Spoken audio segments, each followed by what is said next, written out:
GI Science. Adam Curry, John C. Dvorak. It's Thursday, July 19th, 2018. This is your award-winning Gitmo Nation Media Assassination, episode 1052. This is No Agenda.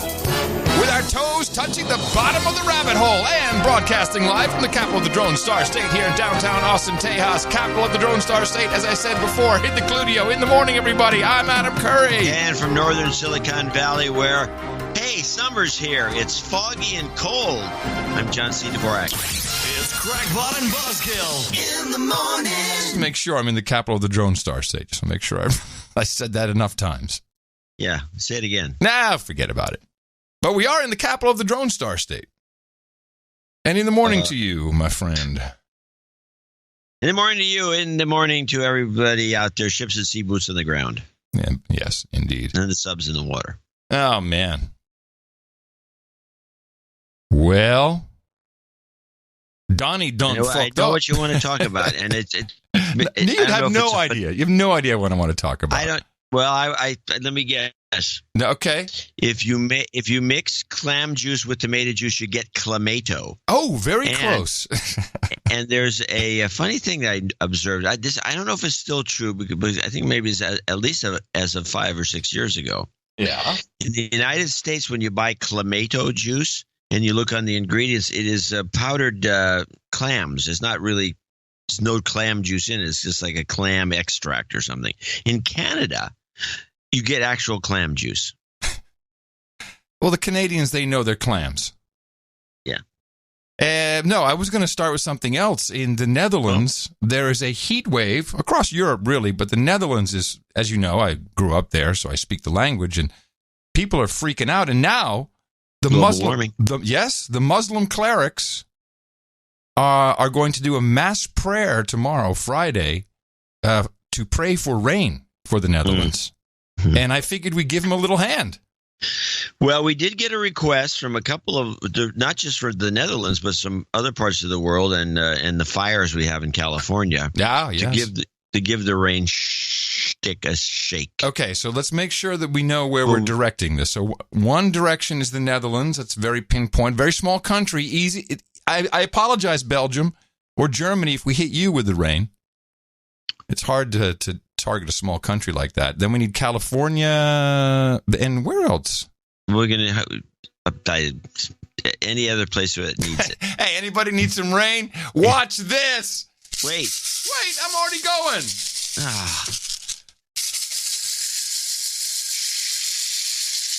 And the third.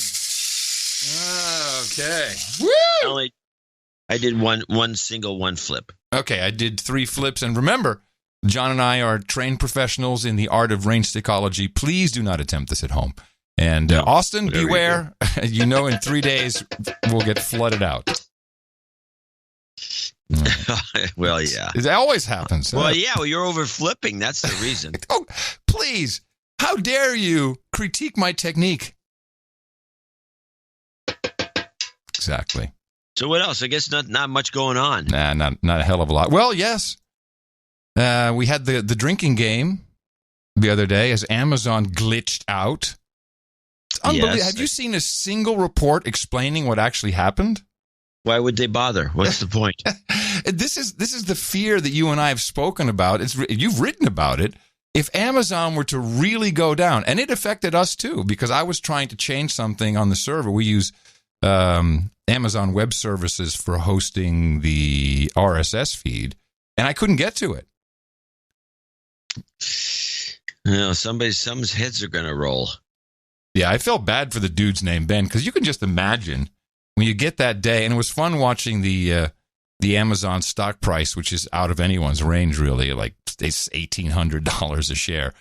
But in anticipation, because they were so smart, I think they thought they were smart by launching at 3 p.m. Eastern to launch the Amazon Prime Day, which would be right at the end of the market. And just as planned, the stock went up like 40 or 50 points, and then all the glitches took place, and it crashed after hours.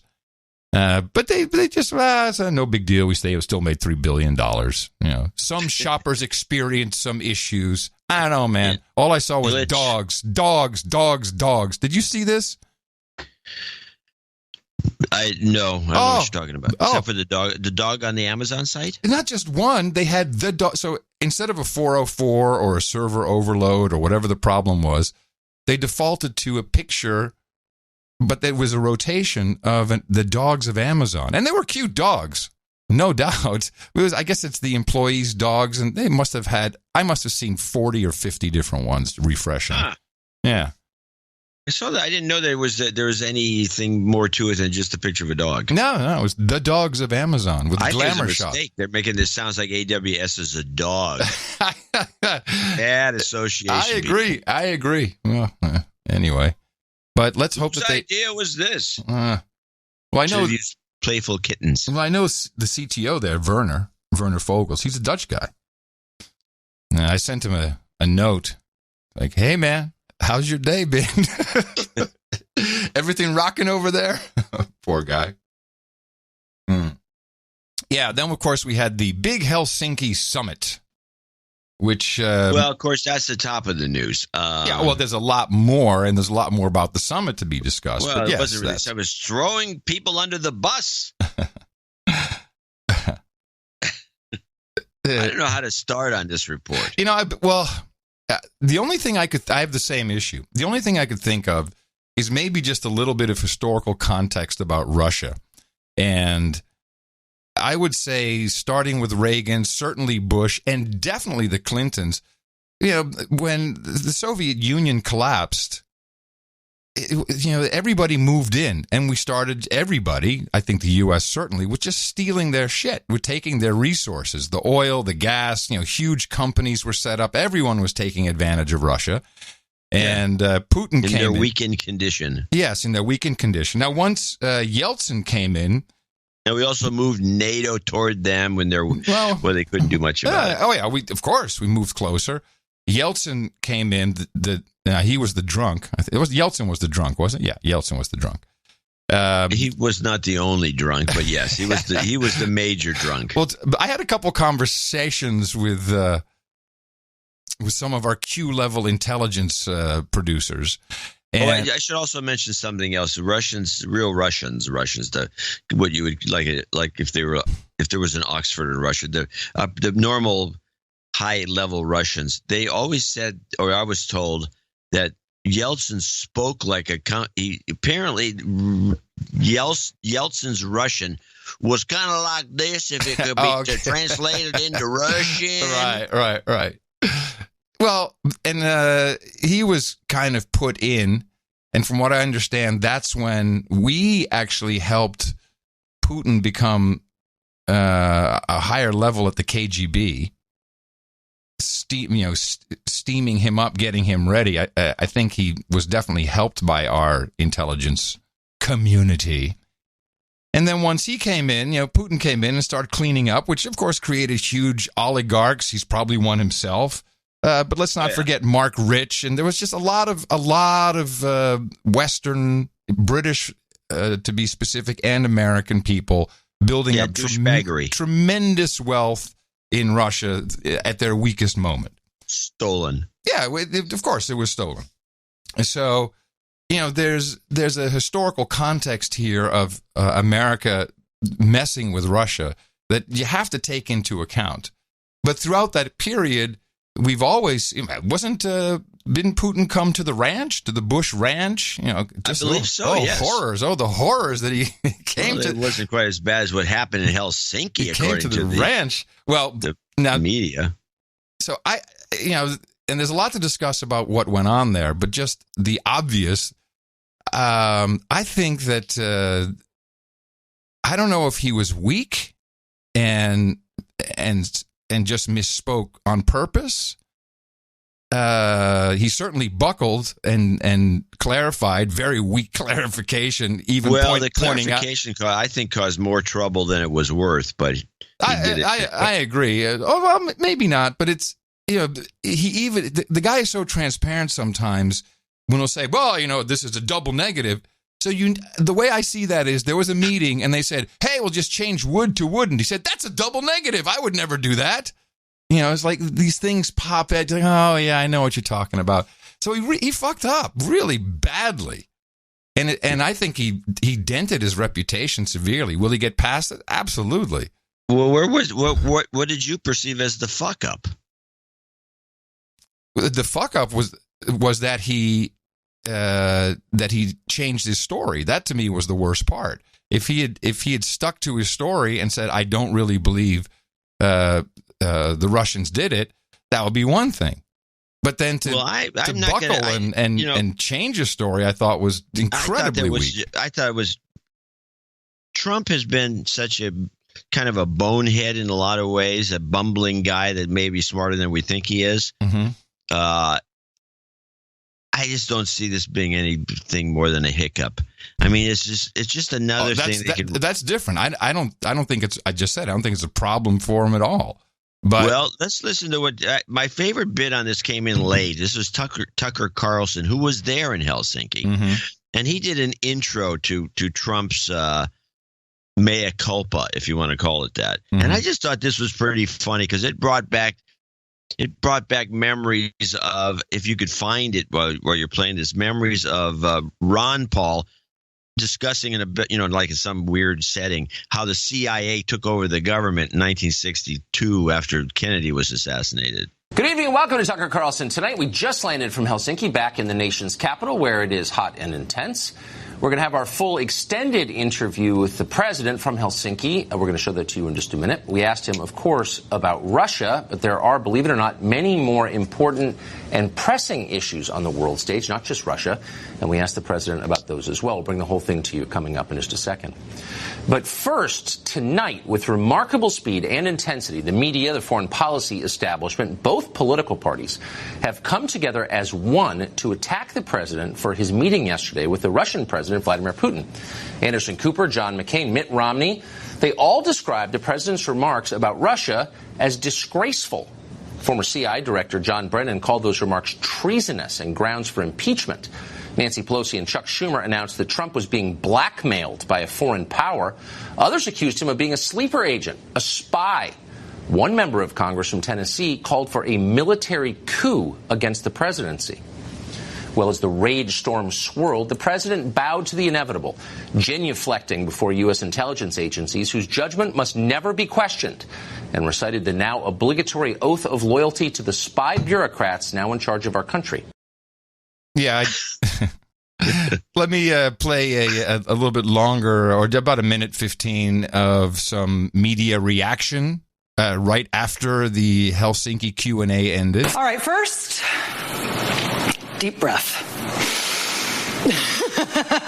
This was a big day. You have been watching perhaps one of the most disgraceful performances by an American president that I've ever seen. It was probably the low point of the presidency. Wow. Disgusting. President Trump is not on America's team. It was nothing short of treasonous. Donald Trump betrayed America. We have a president who is betraying us. He was like a scared child. The way he cowered. Trump was pretty nervous. Most people are nervous when meeting their boss. He embraced him. He validated him. While trashing his own country. And gave the middle finger to America. Embarrassing the country. The single most embarrassing performance that I've ever seen. The United States was attacked, and President Trump today sided with the enemy. It is disgraceful, refusing to side with his own country. His own country. You should call this the Surrender Summit. This is evidence of collusion. What we saw yesterday was collusion. And he's basically saying, I'm with Vlad. Why he did so, I can't really get into that. I'm not a doctor. Trump was so impotent, it's no wonder he leaves the Russian summit with one ball. It's a nice gift, although I think Putin still has a set of Trump's balls. It was time for Trump to put his foot down. And he did, right on America's dick.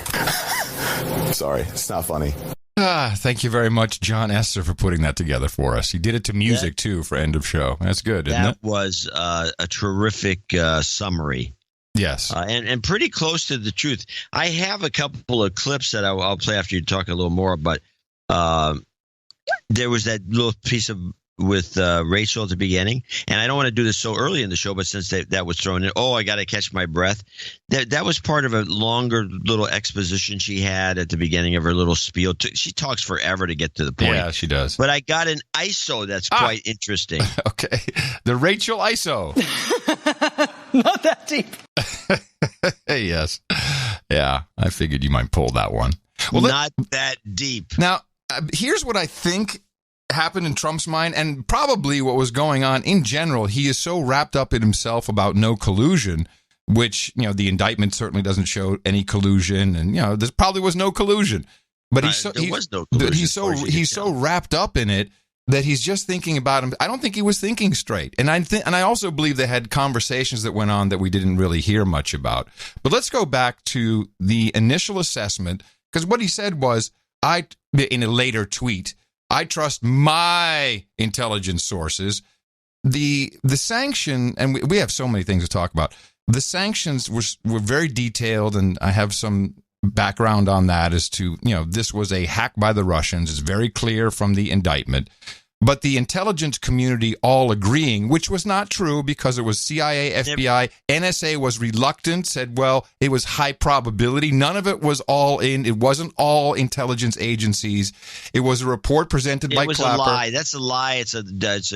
I'm getting sick of it. Yeah, me too. And this started the report came out in January 2017. And I have a copy of the report in the show notes. This is not at all as specific on a technical level. There's a lot of, probably this is how it happened. But here was the Director of National Intelligence, Clapper, in January 2017, talking about this report. Well, the news gods have dropped into our laps. Yes, as they always do. The perfect nexus of national security and politics with the hack of DNC emails and the alleged participation of Russia. So my colleagues and I at CNN, but also at other outlets, have been told by, and you've seen the reports, by a number of officials who've pointed their finger without much hesitation at Russia. The official in the White House said to me, there's little doubt it's Russia. I just wonder, does the intelligence community share that certainty? Well, I'll just say that I don't think we're quite ready yet to make a call on attribution. I mean, we all know there are just a few usual suspects out there. So, but as in terms of the process that we try to stick to, I don't think we're ready to make a public call on that yet. So, and is that because you haven't made a decision to publicly name and shame, or because there's still some uncertainty? A little both. Mm-hmm. A little both. Do you think that that we in the media, but also some officials who've been speaking to us in the media, have gotten ahead of the certainty on this? Yeah, I guess yes. Mm-hmm. I did. And frankly, taken aback a bit by somewhat hyperventilation over this. I mean, I'm shocked. Somebody did some hacking. Mm-hmm. That's never happened before. And that was the attitude, because that has always been the attitude, where everyone is always hacking everybody else one way or the other. And before you go on, that was in 2017, yet the litany of complainers are all talking about how all 17 agencies agreed in 2016. Never true. It was never true. It was never true. It's a lie. Right. So that is the report that Trump is actually disagreeing with. But it doesn't matter, because, it's the lie is there. It's done. You and I are not going to change it. We can just keep mentioning it. Yeah, we can mention it and bitching. But now to the technical part of what the accusations are. It's so really unbelievable, truly not to be believed, that the FBI could go to this level of understanding which people had done what they had done outside of the hack itself, Google searches, all kinds of other things that they were doing, presumably on their personal machines. Well, you have a vague reference here. I'm not sure what you're talking about. Well, I'm leading into a clip. The premise. I'm not understanding the premise. Okay, so the indictment from Mueller, the 12-man indictment. Yes, the 12-man indictment goes to an incredible technical detail about how these 12 Russians who work for GRU, and by the way, I think that there's probably 500 Russians who work for GRU who are doing this. And let's not forget, Hillary's techno experts and how we were messing around with Putin's election. This has gone on for a long time, but like everything, we humans are very bad at understanding where the real risk is. is the real risk? Is it the opioid crisis, or is it traffic accidents, or is it 100,000 people who die in a hospital? We're not good at that. So this is now top of mind. This is the most important thing.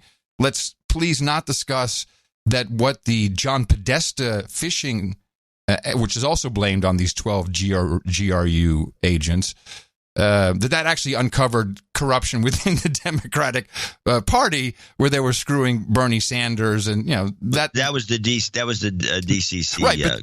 But that's also all in this intelligence report, which went to such a deep level, saying that the investigators who published this indictment knew even what the GRU agents were Googling on their desktop machine. So I'm not sure how it's okay to, in an indictment, say, hey, by the way, the quote is up in your business, because even renowned security expert Steve Gibson could not understand the level of this detail. Any linkages between what would appear to be otherwise separate events, any reuse of IPs, of email accounts, of obscure domains and so forth, that can be used if you have like encyclopedic knowledge of every packet that transited the internet during that time.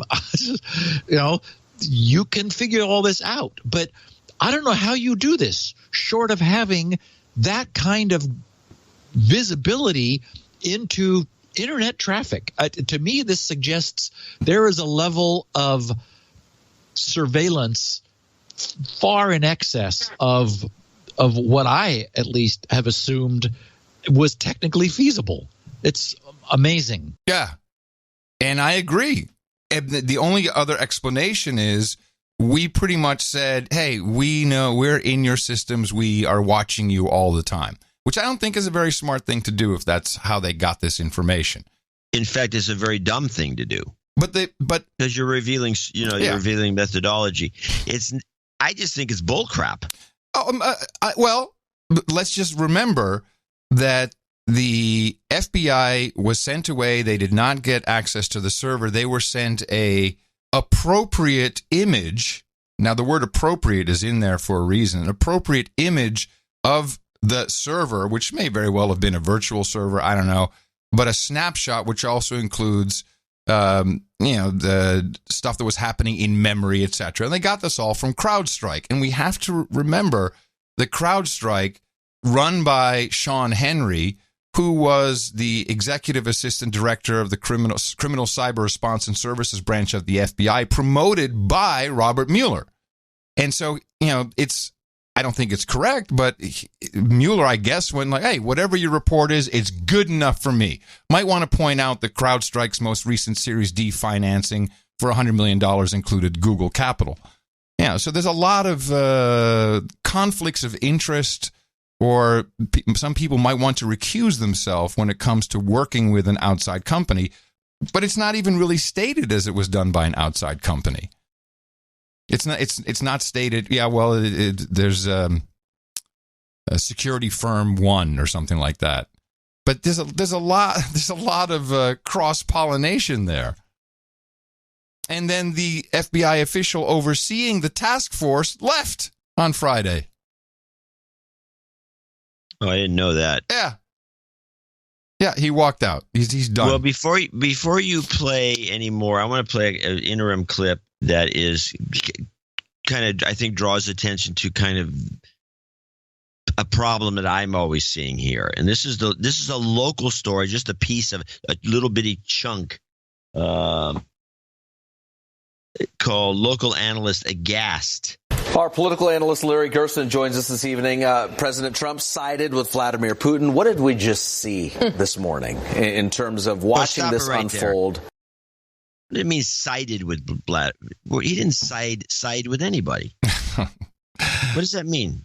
Did you see him side? Yeah, this was used more frequently. Sided. He sided. Well, he said what he said literally was, I have no reason to think why Russia would do this.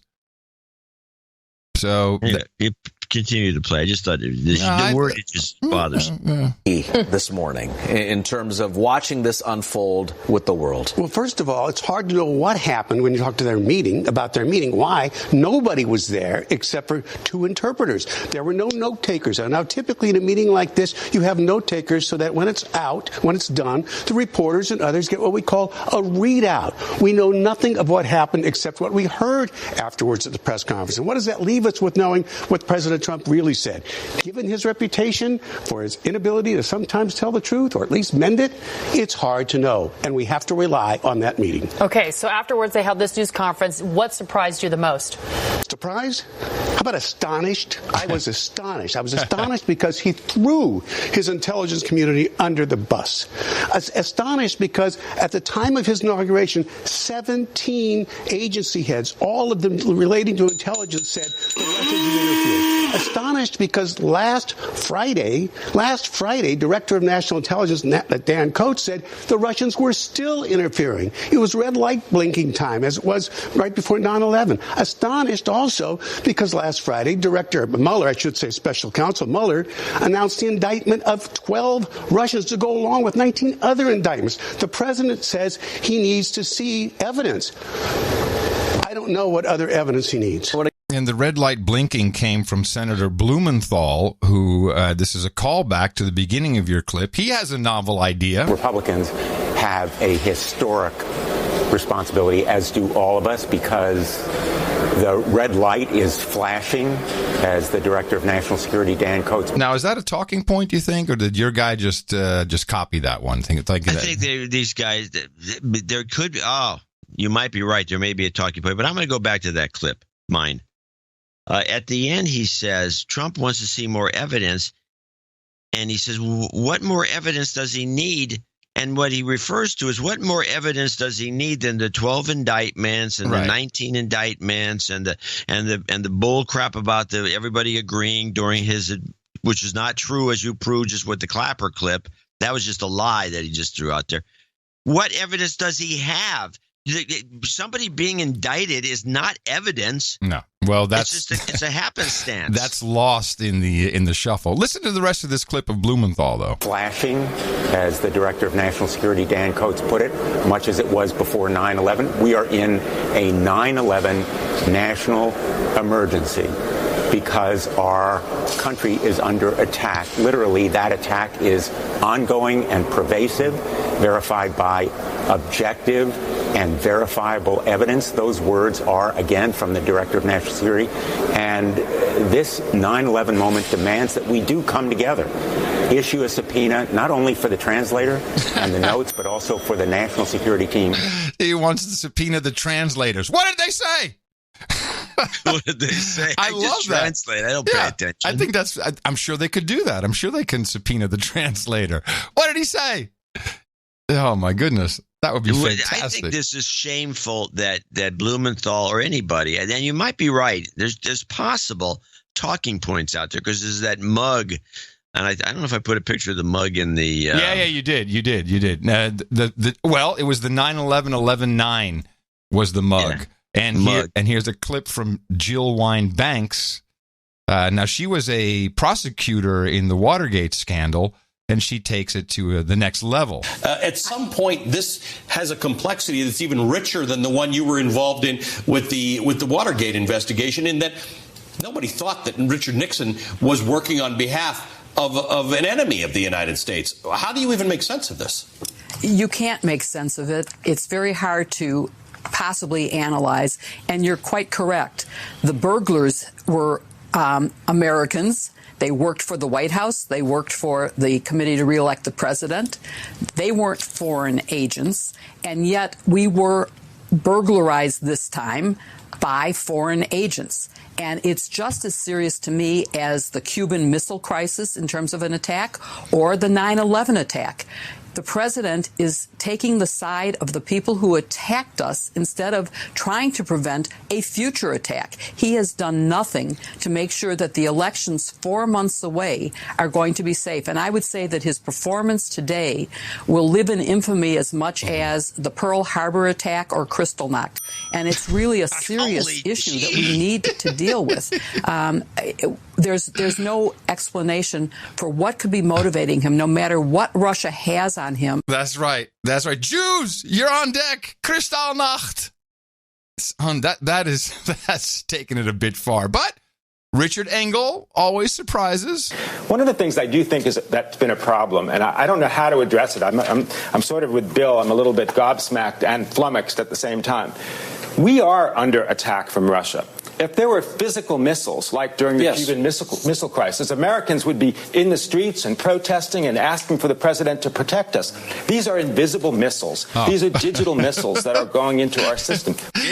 Digital missiles.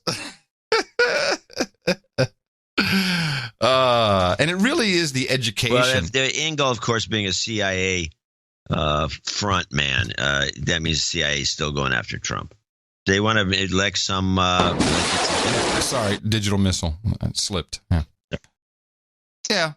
Well, there were some other noises. Luckily, although you had to search quite far and wide. And now. Professor Stephen Cohen, who we like a lot, he was on a couple of different shows, but I found a clip of him with, what's the name, Mearsheimer, also a Russian scholar, professor.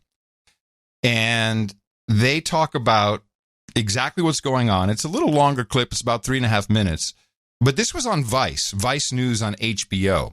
And what I like so much about how they set it up, well, you'll hear as they're going to introduce 2 American professors, very well schooled in Russia, its relationship to the United States, its position in the world for decades. These guys do know what they're talking about. They have standing. You know, they're either emeritus or they're real professors. And here's how Vice positioned them and what they said. Despite the overwhelmingly negative reaction to today's summit, not everyone thinks the president's Blame America First approach to Russia is wrong. Michael Moynihan met with 2 American foreign policy experts, old comrades Stephen Cohen and John Mearsheimer. Hold on a second. So she says that the whole thesis is that Russia, or that Trump is using, is blame America first. What is he blaming America for? Blame America first, and then 2 American professors prefaced as comrades. Oh, I missed that. Listen again. Thinks the president's Blame America First approach to Russia is wrong. Michael Moynihan met with 2 American foreign policy experts, old comrades Stephen Cohen and John Mearsheimer. That's. I mean, it's pretty obvious what you're trying to say there. Oh, comrades. Wow. Clearly, these professors have been co-opted by Putin. As a result, to hear their admittedly unpopular case for the rightness of Russia. I could go down a list of what people have called you, Stephen. Go ahead. It should be on Stooge of Putin. Mainly Putin apologists. Putin apologists. Are they right? There's been a tsunami of these attacks on me. Many in once distinguished publications. There is a market, an appetite for this defamation. They're uninformed. The question you want to ask yourself is, why won't people engage in a legitimate debate with people like Steve and me? And I believe the reason they won't is they would lose the debate. I'm fully confident of that. And I'll summarize how I see it, and not sure John fully agrees. At the moment, as we talk, we are eyeball to eyeball in a new Cold War with Russia. Putin was one of the few leaders in the world who stood up to the Americans. And the main manifestation of that was the Ukraine crisis. There's a big question here with regard to the Ukraine crisis. Who is principally responsible for causing it? And I think that the evidence is clear that it's the United States and its West European allies. It was deeply rooted in Washington that if you take Ukraine, bring it into the West, militarily, economically, through the EU, through NATO, Russia would be nothing more than what Obama called a weak regional power. But don't those countries have a right to decide whether or not they want to join NATO? No, they don't. They don't? That's a very foolish way of thinking about international How so? politics. I'm just talking about the people of those countries who say, we want to join NATO. We were under the boot heel of Russia for too long. We want to join this alliance. It's slightly different than you're assuming that people make foreign policy. Any fool could have told you that by bringing in countries on Russia's borders with historical grievances against Russia, we're going to diminish everybody's national security. That's exactly right. let's say, the Soviet Union or China at some future point forms a military alliance with Mexico and Canada on our border, we would never tolerate it. And let me ask you, presumably, you and I and John would demand that the American president react. Would he be aggressive? Would that be aggression if he reacts? It would be defensive. We've demonized Putin, and we Putinized Russia, so we've demonized Russia. Russophobia is running amok in this country. I've seen these things from the inside. I rethought how we got to the edge of war with Russia, where we haven't been since Cuba in 1962, and I have concluded it is 95% our own doing. Speaking of percentages, would you see that percentage of war breaking out between the U.S. and Russia as getting smaller with Donald Trump in office? Trump is wrong on a lot of things, but on the thing that I care most about, because I think it's existential, because I think it's life and death, if he means what he said, he was right. It would be great to cooperate with Russia. I would go farther. It's imperative. So how's he doing so far? Well, we don't know yet. We will have to see. But the attack on him is ferocious. President of the United States is being kept from doing what we've demanded of every president. Keep us out of war with Russia. We've crippled Trump. Now, on the other hand, Trump doesn't cripple easily. He just presses on, rightly or wrongly. So I hope that he and Putin reach a series of agreements that will keep us safe. The tremendous hostility in the establishment to this meeting at Helsinki is largely driven by the fact that people want to undermine Trump. But furthermore, they have to explain how he got elected in the first place. It can't be because Hillary Clinton or the Democrats didn't run a good campaign. It can't be because the American people are that foolish. It has to be because they were tricked.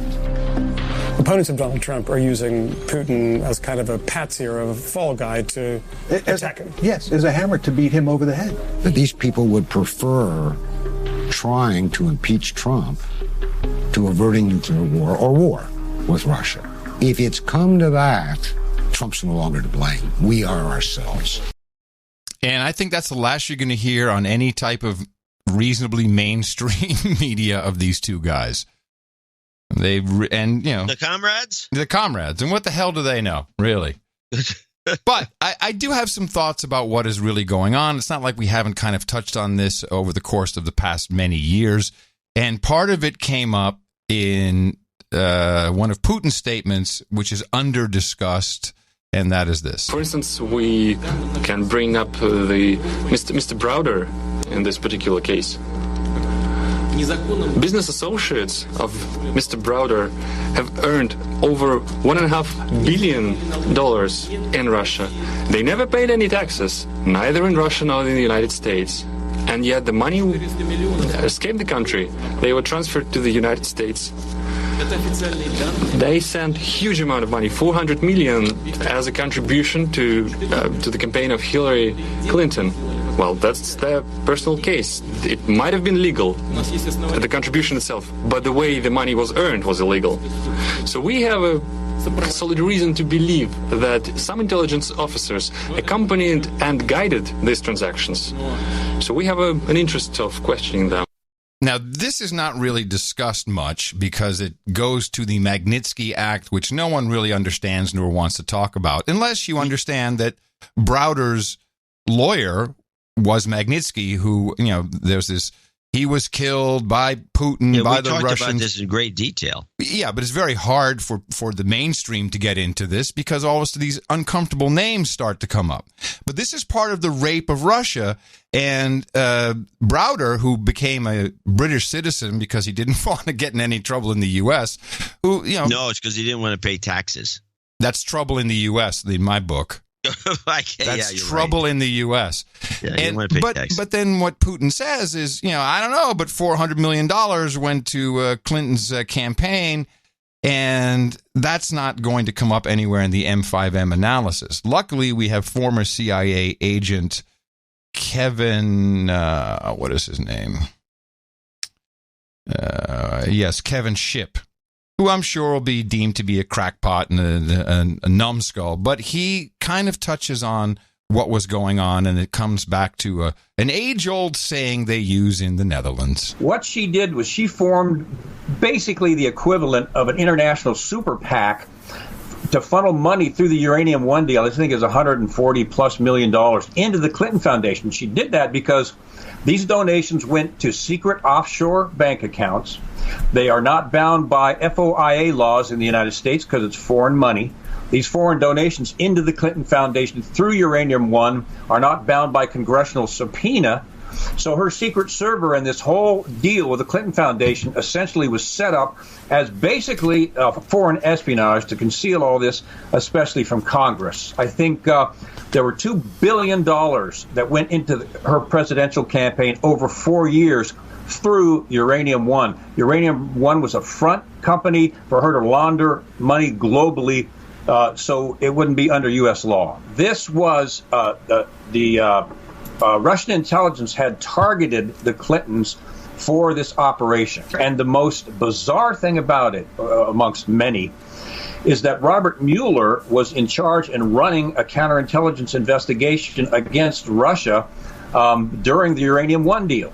He knew that the Russians were engaged in extortion, bribery, racketeering, as you mentioned, related to Uranium One. He approved the Uranium One deal, knowing that these millions of dollars were going into the Clinton Foundation, and he ignored the fact that the Russians had targeted and essentially co-opted Hillary Clinton and were funneling money into her campaign, and of course $500,000 for Bill Clinton to go over there and speak. And Robert Mueller, in charge of FBI counterintelligence and that investigation, ignored the whole thing, brought no charges, and just basically put it under the blankets and covered it up.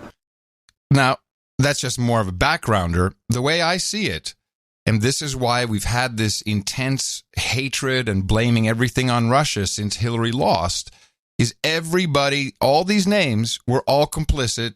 I'm pretty sure that factions, if not Putin himself, were running Hillary Clinton.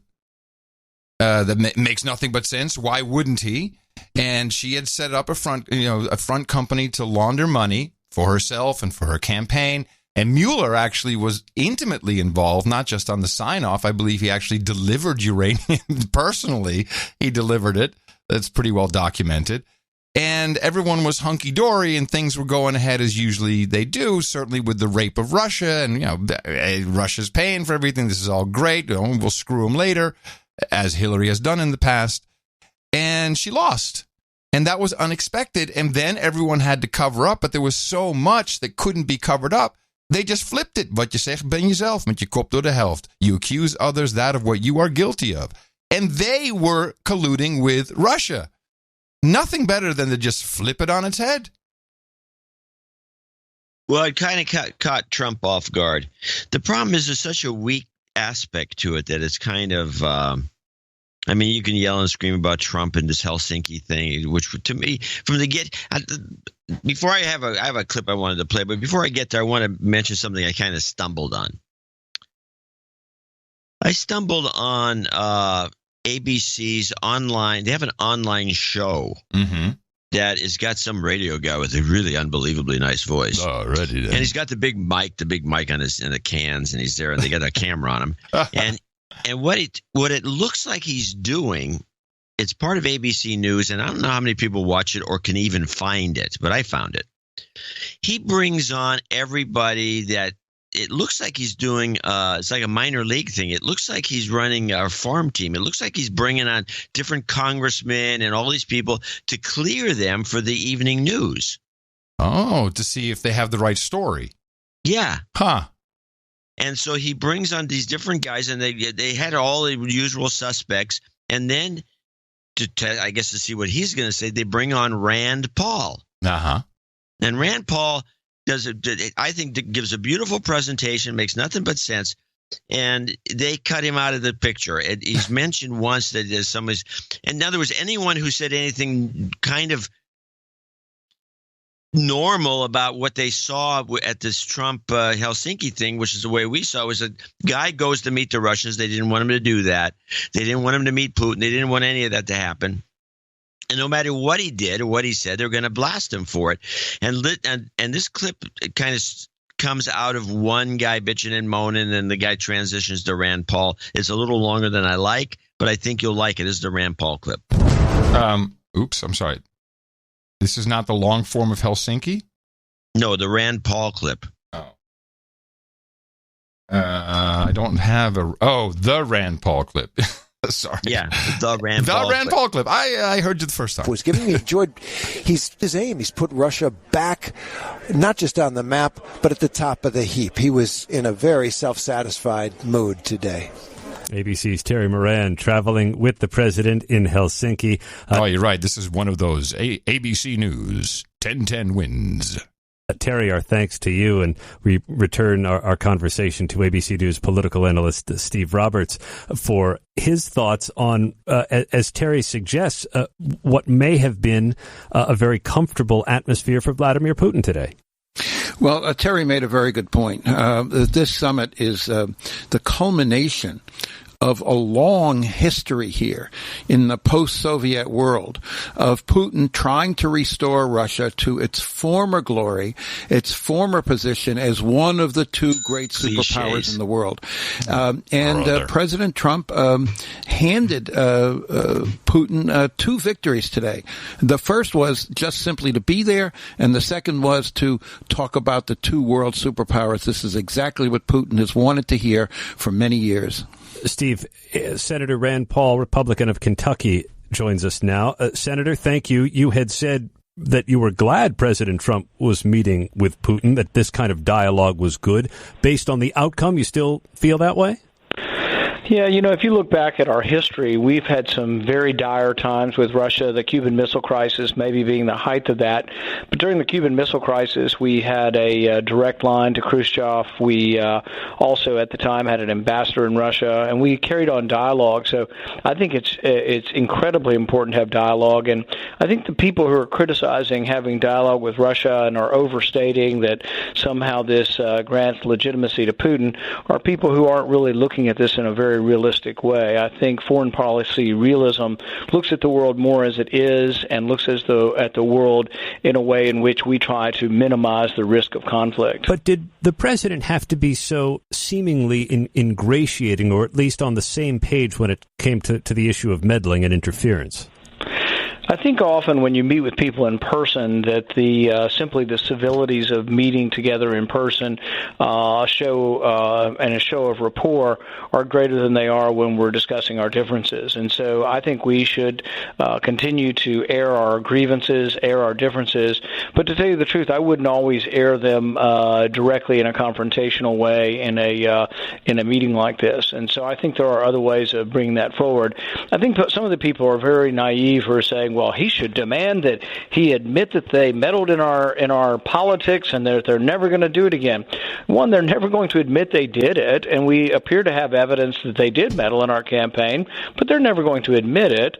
And the thing is if you look at things in the totality of this, you look at the history of meddling in elections, all of the nations that can spy do spy on each other, and all the nations that can meddle in elections do meddle in other elections.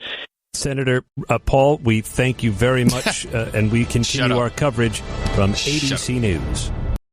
Yeah, I think you're right. Cutting room floor. Well, also, I think the only place that took Rand Paul, I didn't clip it, was because it was just unlistenable, was CNN with Brolf. And that was just a shouting match between the two of them. And again, I didn't clip it because it was just too convoluted, but he only made it on there with his message and obviously didn't make it anywhere else. And by the way, the term meddling, when it comes to condemning someone for doing something, meddling is not very strong. The definition, which is in the show notes, is, you are interfering in other people's business. That's not quite the same as hacking our election, which also there's this, they keep saying they got 500,000 voter names and partial. No, they got the voting records, no, which are public. But you can get them from the website. I also don't think they were successful in that. All the reports I've seen is one tried, the rest was probing ports, and also they're having too much fun on social media. Yeah, way too much fun. Now, the thing that we do have a report from PBS. This is another one. This is another one of these transitions where they go from one topic to another.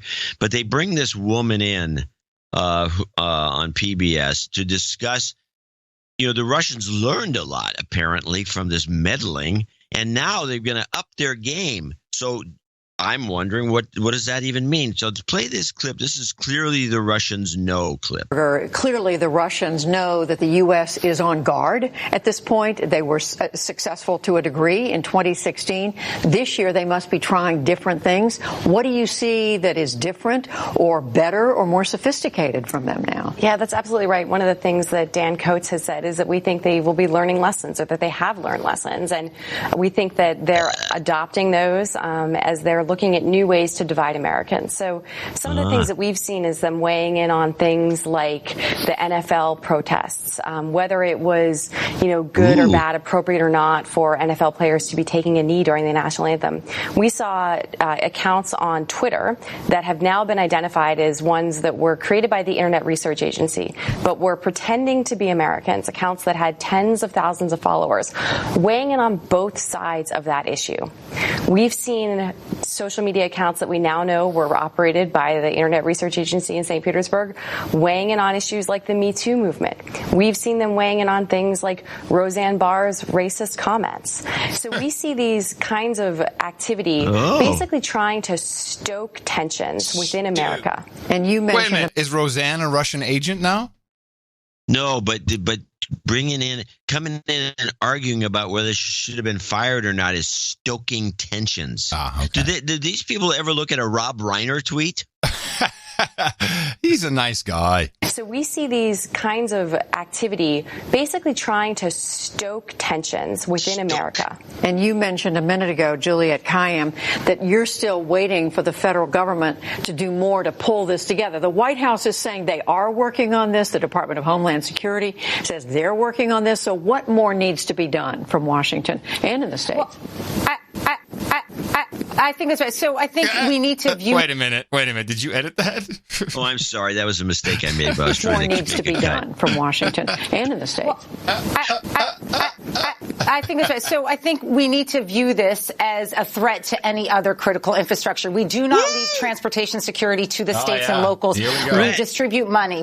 We have actually oversight from the federal perspective. And you have a focus from the federal government. Now, that may be true from the agency side. Department of Homeland Security is clearly working with state and locals in this regard. But until we begin from the White House and President's statements to understand that this battle to protect our systems has begun already, as Dan Coates has said, you're not going to get the focus that you need to on the state and local level. All right. Now, wait a minute. Let's stop a minute and consider this. Yeah. We're talking about the $100,000 in lame advertising on Facebook and going onto Twitter as a fake personality, which of course is what the tech experts would do. And if you remember during that, one of the conflicts in Iraq or elsewhere, where this so-called lesbian who was some guy in London in an apartment, and he was posing as a beat-up lesbian in some area of one of these conflict zones on Twitter, and it became a scandal. And I mean, this is to say, and for listening to Blumenthal to say this is like 9/11, this is like Pearl Harbor, and it's involving tweets and guys posing. Those are digital missiles, my friend. They pose as Americans on Twitter. Yeah, is insane. Who cares? Thank you. And I think that's the bottom line for this part of the analysis is it's really who gives a crap. We know this happens. We know there's hacking. We know there's meddling. It's what goes. I mean, we hacked Angela Merkel's phone. Come on. In 2012, the CIA was eavesdropping on the French elections. This is not new, and we're just as culpable. Fine. It's not. It's just we invented it. Hey, we're number one, baby. We came number up one. with this We're shit. the guys who started that. We're the guys who got the whole scene Stop going. giving credit away. Yeah. Credit where credit is due. Yeah. Now, there were two very important things which are not discussed and that do make a difference, will directly impact our lives collectively. And that is this little ditty. If I may, I throw in some 2 cents. We talked to Mr. President. In case it wasn't clear, this is Putin's translator. Including this subject as well. we are aware of the stance of President Trump, and I think that we, as a major oil and gas power, and the United States is a major oil and gas power as well, we could work together on regulation of international markets, because neither of us is actually interested in the plummeting of the prices. And the consumers will suffer as well. And the consumers in the United States will suffer as well. And the shale gas production will suffer. Because beyond a certain price bracket, it's no longer profitable to produce gas. But nor we are interested in driving prices up, because it will drain life juices from all other sectors of the economy, from machine building, etc. So we do have space for cooperation here.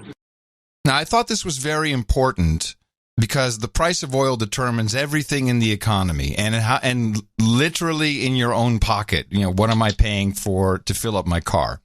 And I got an interesting note that goes along with this from one of our producers who wants to remain anonymous. He's a dude named Ben/Coder at a data analytics company for the oil and gas industry. And here's his note. I don't know much about the industry itself, but I can tell by how many people are willing/wanting to talk to our sales guys. Because oil keeps flirting with $80 a barrel, everybody has loosened up their purse strings. This has been a blessing and a curse, as people are finally in the mindset to go looking for new software to aid their growth and new venture teams. But it's also a time when people get starry-eyed with big ideas of what they could do with the perfect solution. I was going through the Trump-Putin summit when Putin came back with his response about oil and gas. He says, as much as Trump may be complaining on Twitter to OPEC that oil is too expensive and trying to get Germany to buy American liquid natural gas instead of Russian, the current prices are great for the industry. It's in the sweet spot, which is what Putin was saying, not too low, not too high. After fracking was commonplace, American drilling companies figured out how to make money at $40 a barrel. It was painful, and there were massive layoffs. Software budgets of tens of millions were slashed, and the industry found out exactly what was the minimum software purchase needed for a new startup or mid-sized upstream company. At $50 a barrel, companies were white-knuckled shuffling around the deck chairs to play at trying to be efficient. But at 70 plus, the reins are just loose enough that VPs are spending a little bit of time dreaming on how to put together their ideal build-out in terms of staffing, in terms of land, software, in terms of how new methods they want to use to investigate. If we go much higher, we're going to hit the problem of no nose to grindstone and people letting perfect be the enemy of good. So, back to Trump and Putin. Neither of them want the price to go lower, but they'd both be interested to see the price rise a little higher.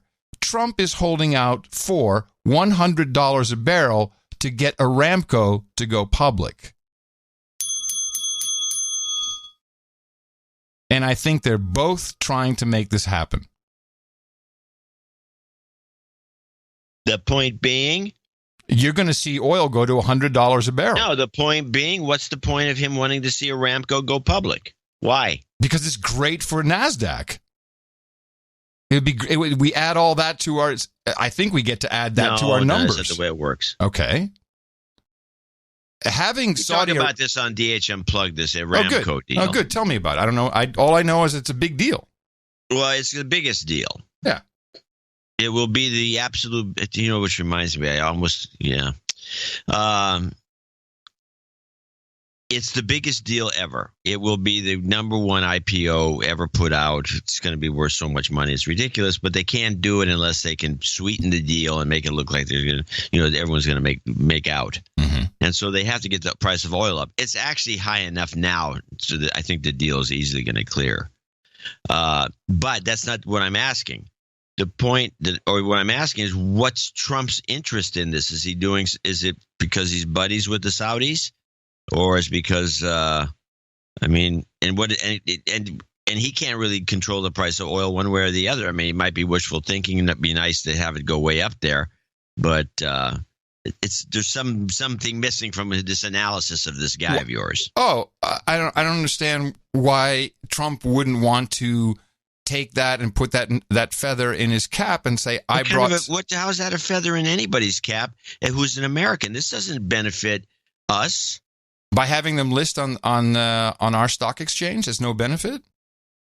It's not. Well, they're good. They should just be on right straight into the New York Stock Exchange. But no, there's no benefit. They're on the stock exchange. Okay, then we got to do another stock. All right. So what? All right. So then why is Trump making such a big deal about that IPO? Which is? Yeah. Where? Oh, when he was over in Saudi Arabia, that's all that it was about. We've discussed it prior. Well, I don't remember discussing it, for one thing, about the IPO. And two, I'd like to know why he is making such a big deal about it. Well, I can see why it's I can see why it's a big deal for Putin to have it at 100. Well, yeah. Well, Putin needs high oil prices. Yeah. He's fine at 80, by the way.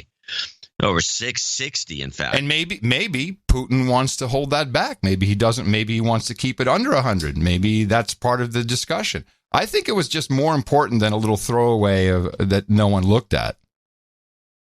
Oh, I think it's important that they do some sort. If they want to conspire together to keep the oil prices at something fixed, something so it's not fluctuating so much. So I think that's great. Well, how about this? I still don't see why Trump cares. But about I'm shooting the from the hip deal. here. Well, I'm shooting from the hip. Maybe he doesn't want it to come to the stock exchange. Maybe he wants to bankrupt them, let them just run out of money. I don't know. But I'm pretty sure the $100 is in play. It's been in play before. It can't hold that. The world's market, because of the United States, and I would blame this on, I don't know, Soros, who may want to keep the prices down, and whoever's promoting electric vehicles and high gasoline, gas mileage, and all these other things results in you can't suck that much oil out of the system anymore at $100. People they balk at it. Right. 100's never been held. Right. All right. Well, but maybe it'll tap it. I don't know. The demand is down. Hey, I don't. All the alternative energy plays are working against it. Okay. I do not have enough standing to argue this. Now, I did have a chat with Pechenik the other day. Okay. Yeah, I called him and said, all right. And after listening to his life story, said, what did you think? No, he's a talker, man. I love the guy. The guy's a talker. Talkers talk for hours with this guy. Yeah, it's usually about all kinds of other stuff. But he said, yes, I'm very worried. Very worried about something that was a throwaway line when the two of them were sitting down before they went in for their one-on-one meeting with the soon-to-be subpoenaed translators. And this was the line. Most importantly, we have a lot of good things to talk about and things to talk about. We have discussions on everything from trade to military to missiles to nuclear to China. We'll be talking a little bit about China. Our mutual friend, President Xi. All right. So here was Pechenik's analysis of that statement. He says he feels that the two of them probably spoke a lot about Xi specifically, not just China, but about Xi. And it is Pechenik's belief, and let's not argue because I can't counter-argue it, that China's economy is actually very hollow and there's a huge problem in this shell of what they're presenting. I know that they continue to devalue against the dollar. The Horowitz even tweeted about that. But this goes back to ZTE. And, well, actually, two parts. One is that Xi politically may be, according to Pechenik, politically may be in trouble in China. First of all, he's kind of taking on the, he's a victim of the Mao aggression. He's kind of taking that on. He said, I'm going to be president for life. And China's a big country. And if people, if things don't go well with the middle class, which it seems they may be suffering, or the new middle class may not get what they expect, someone new could rise up. And Pechenik's prediction was Xi will be out within the year. But he feels there could be a domino effect. There could be the economy could come crashing down. And he believes that could be with something as small as ZTE. I'll just refresh your memory. U.S. President Donald Trump said Tuesday he's not happy with the China trade talks last week, and there's no deal yet on what to do with troubled tech firm ZTE. The Commerce Department slapped the company with a sales ban in April after ZTE pled guilty to shipping American-made technology to Iran. However, Beijing has been pushing the U.S. to roll back its punishment as part of negotiations to avert a trade war between the two countries. On Tuesday, Trump floated fines on ZTE instead, and a shakeup at the top. So what I envision is a very large fine of more than $1 billion, could be $1.3 billion. I envision a new management, a new board. A Bloomberg report on Wednesday said ZTE estimates $3 billion worth of losses from sanctions. The company buys an estimated 25 to 30% of its components from U.S. firms, and the ban in April effectively crippled its operations. But Trump said the current penalty has also hurt the U.S. firms that do business with ZTE. They can pay a big price without necessarily damaging all of these American companies. Trump's proposal triggered immediate resistance in Congress. Lawmakers across party lines accused the president of letting ZTE off the hook and bending to pressure from Beijing. The reaction could complicate Trump's efforts to win concessions to narrow a trade gap with China of more than $300 billion. So if you believe people like Adam Schiff, the reason Trump wanted this exception for ZTE, the second largest technology company, was in order to build Trump Tower in Beijing, or for Ivanka's patents on her or trademarks on her brand to be approved. It's all emoluments clause.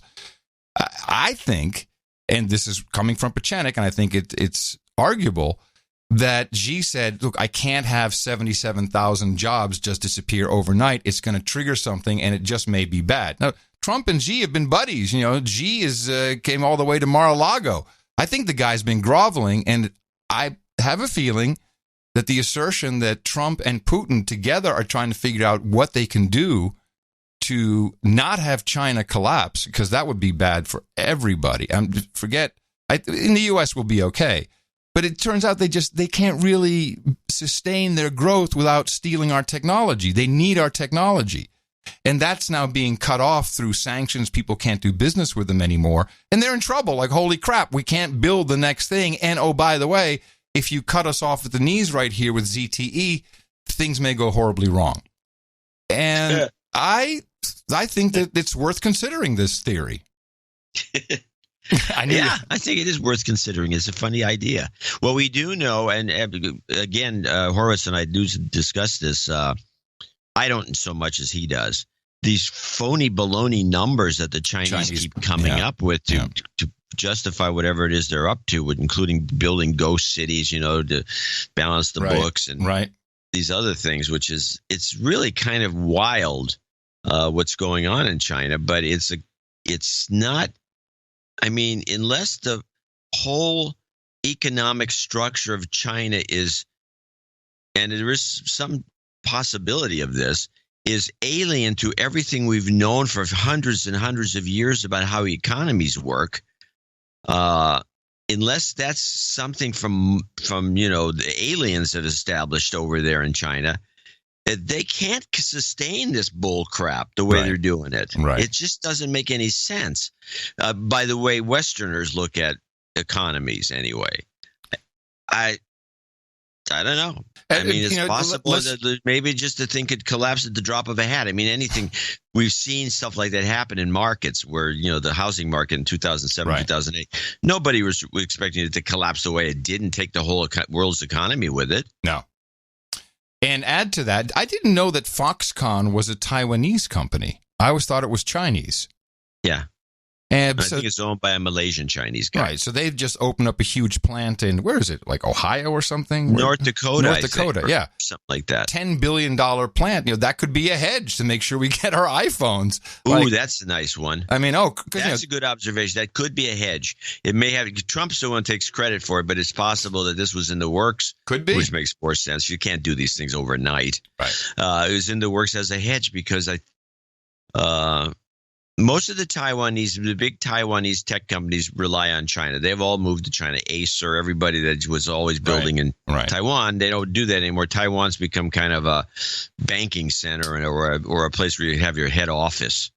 But all their facilities are now in China. Right. And they rely on China, and I can see them getting a little freaky because the Chinese system is. I think it's Wisconsin is where the Foxconn. Oh, Wisconsin. It's one of the northern states. Okay, You're right. I think it is. Yeah. It's possible. That's actually a good possibility. But if I was, by the way, I'm going to bring this up, not use the same analysis you just did. This is a little off topic. We'll get right back to the topic. I think Amazon is going to leave Seattle. Why wouldn't they? I meant to say why would. I'm sorry. I messed up. Yeah, you messed up. You got to have my double negative. Well, they're certainly looking for headquarters. They say they're looking for the so-called second headquarters. I think that's a ruse. You don't have a second headquarters. Yeah, good point. There's only a headquarters. Yeah, good point. The second headquarters is a ruse. They're looking to leave Seattle, and the only reason I may write about this, I might not, but just for people who are interested in the thought, is that they have a socialist, damn near a communist city council, led by this one Indian woman from India, or she's an Indian descent, American, but she's a Bernie Sanders socialist. They want to put a head tax on Amazon. They want to do all these things and rape them if they can. Yeah.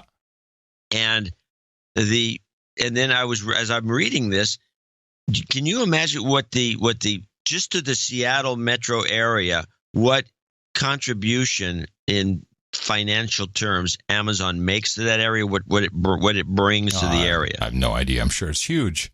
$38 billion a year. Well, that rivals the grunge movement. This is from the the South China Post, I think. Under its Made in China 2025 program, Beijing envisages becoming a global leader in artificial intelligence, robotics, and telecommunications, including a plan to build out the world's largest 5G network. But the block on ZTE is a wake-up call as it exposes the Achilles heel of the country's high-tech industry, its lingering reliance on key foreign technologies stealing. This is why the U.S. action has triggered such a widespread patriotic reaction in China, underscoring the growth tension between the world's two biggest economies. And then we have, is this Bloomberg? I think this is Bloomberg. Let me see. Forbes, for what it's worth. Analysis: ZTE's collapse reveals China's huge dependence on U.S. technologies. I think that this is troubling. And it's really gotten to a very bad point. All this stuff has to be years ahead of time. But without the technologies and without the secrets, without stealing the secrets, which is, and the main thing, and this again comes from Steve Pachenik, is that the code that ZTE stole or took, or I guess they stole it and then they packaged it and sold it off, was apparently from the geospatial guys. And they looked at what was stolen. This would be recently, and they said, let them have it. It's fine. And that's when Trump said, okay, let's not put these guys out of business. They can keep that. But, this may be his leverage. Well, it is his leverage if true. And I just, but not a single question from the media about that. No, of course not. About that, what did you discuss about President Well, first Xi? of all, why would you ask a question like that that might put him in a good light and not get you to vote Democrat? Yes. Anyway, I put it in the newsletter. I've been meaning to put it in there. I said the only thing going on with the mainstream media right now is propaganda to get you to vote Democrat. And it's across the board. Yes. And I noticed this, by the way, one of the things that's just happened recently is apparently the New Yorker magazine, this is doom for them, by the way. Oh, yeah. Is going to unionize. Yeah, that's always good for business. In the so news they're going to business. unionize. Well, unions are effective in a unions. manufacturing environment. I'm a member of unions. I'm not against them, but I know what happens with an outfit like that. In situations like that, it doesn't make a lot of sense. This thing's been in business for 100 years, and it doesn't need a union. And the unions, by the way, are all Democratic, and that's why there's been the couple of right-to-work laws passed in certain states because people are sick of their unions spending all their money on the Democrat Party. Right. And that's why it's a reasonable thing to sue over. But because there are some people in unions that are not Democrats, but generally speaking, this is a Democratic thing. And this is all we're seeing, and it's getting on my nerves, especially this all this anti-Trump stuff that went on after this. I thought was an innocuous meeting in Helsinki. Yeah, it was That kind of. was not a big deal. And I don't think it would have mattered what had happened. It would have come back as, he sided with Putin no matter what he said. I'm sure he would have had it. People are ant-fucking over language now, so they'll find something, no problem.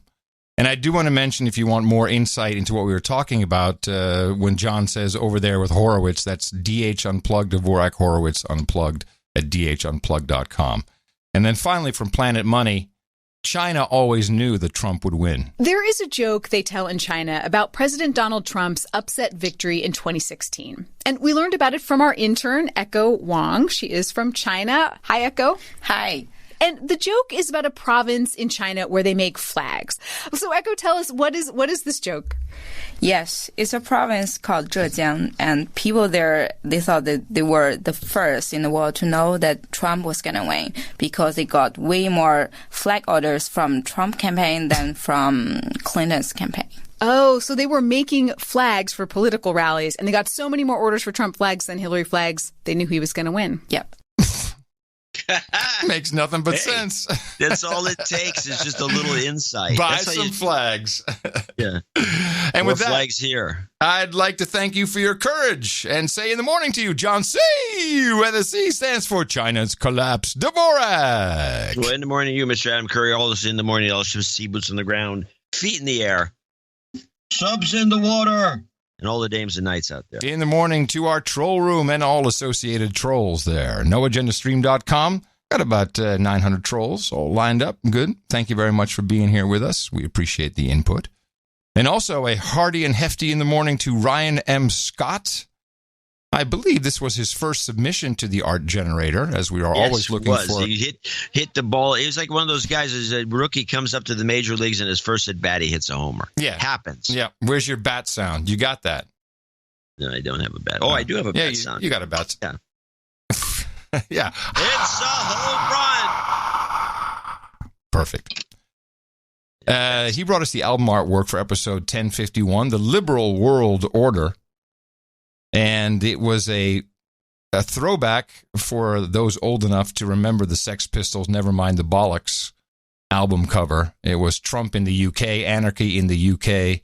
That was the takeoff. It had the colors. It had a great Trump face, finger in the air, grimacing. It was just a beautiful piece, and you're right, knocked it out of the park, and we appreciate that. It was spot on. Spot on.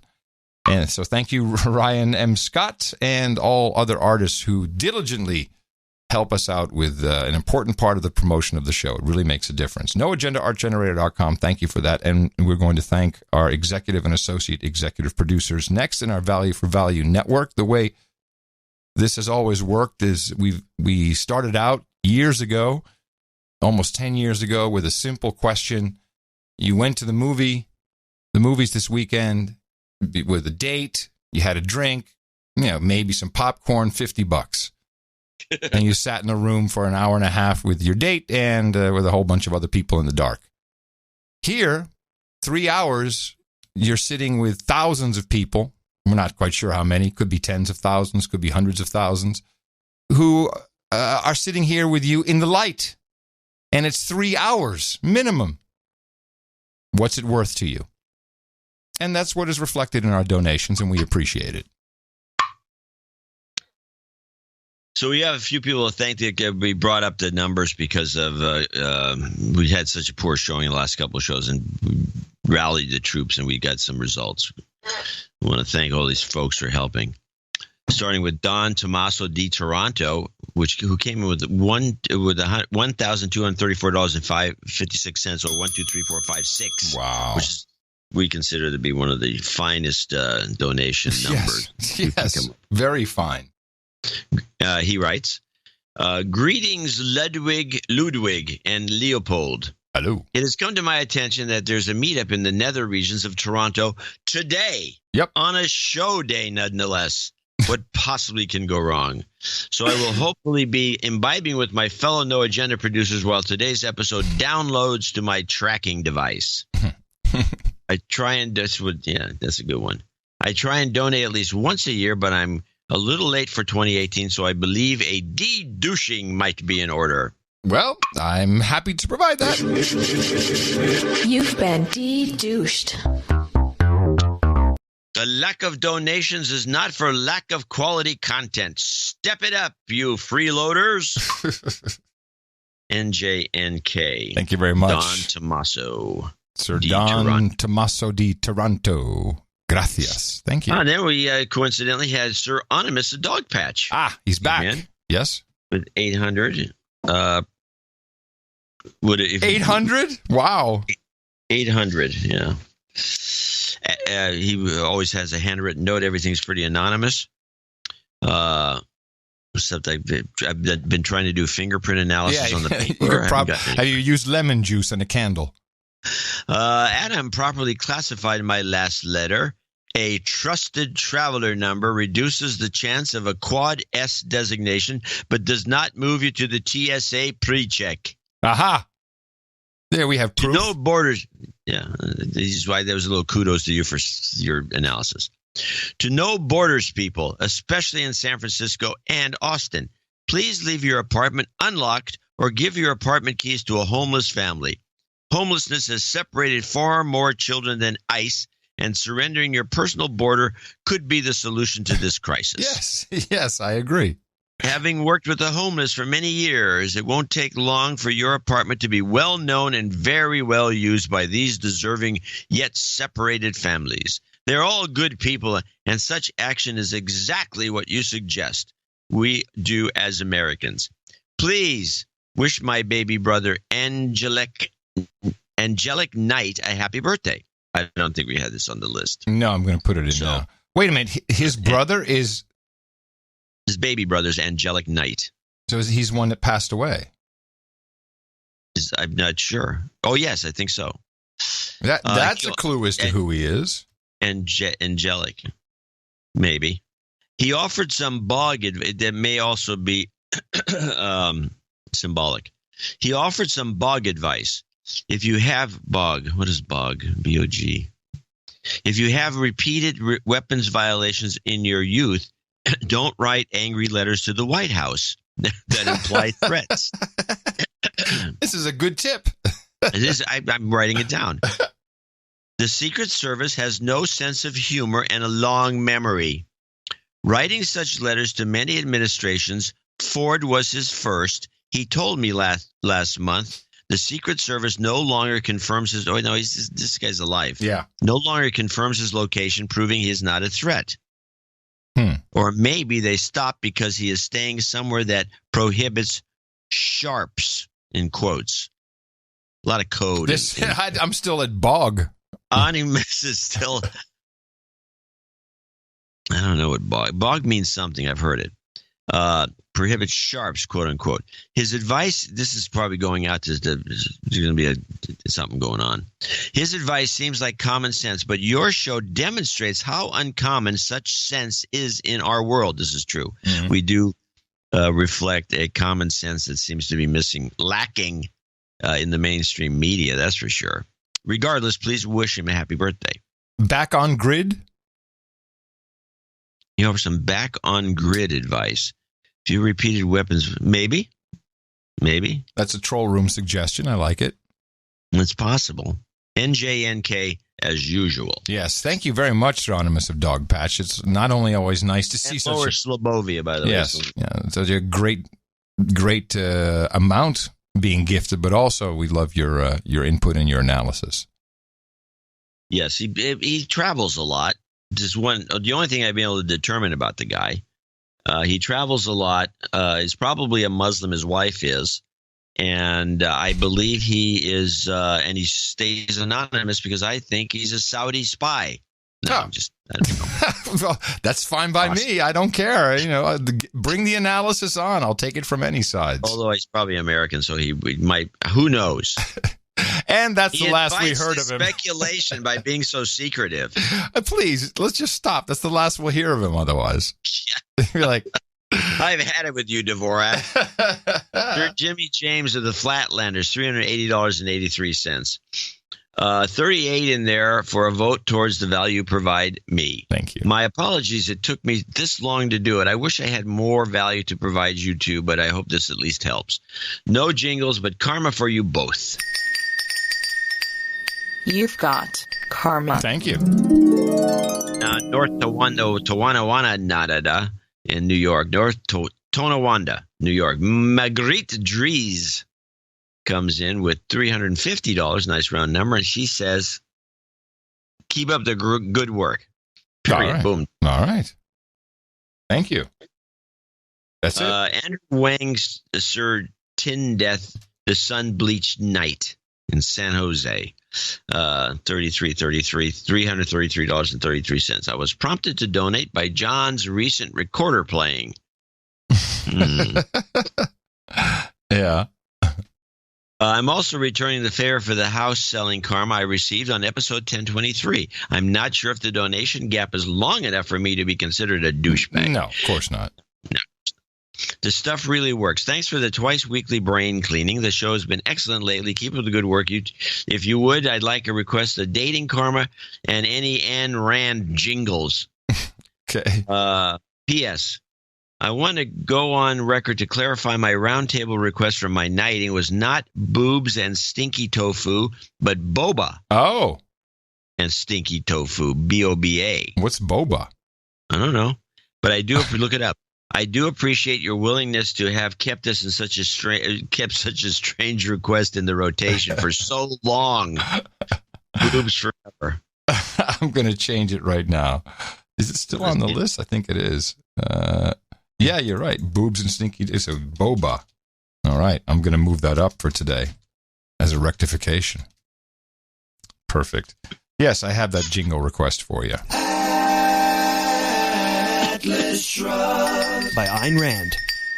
You've got karma. Remember the days when I would talk about Ayn Rand before it became fashionable? Before it became fashionable?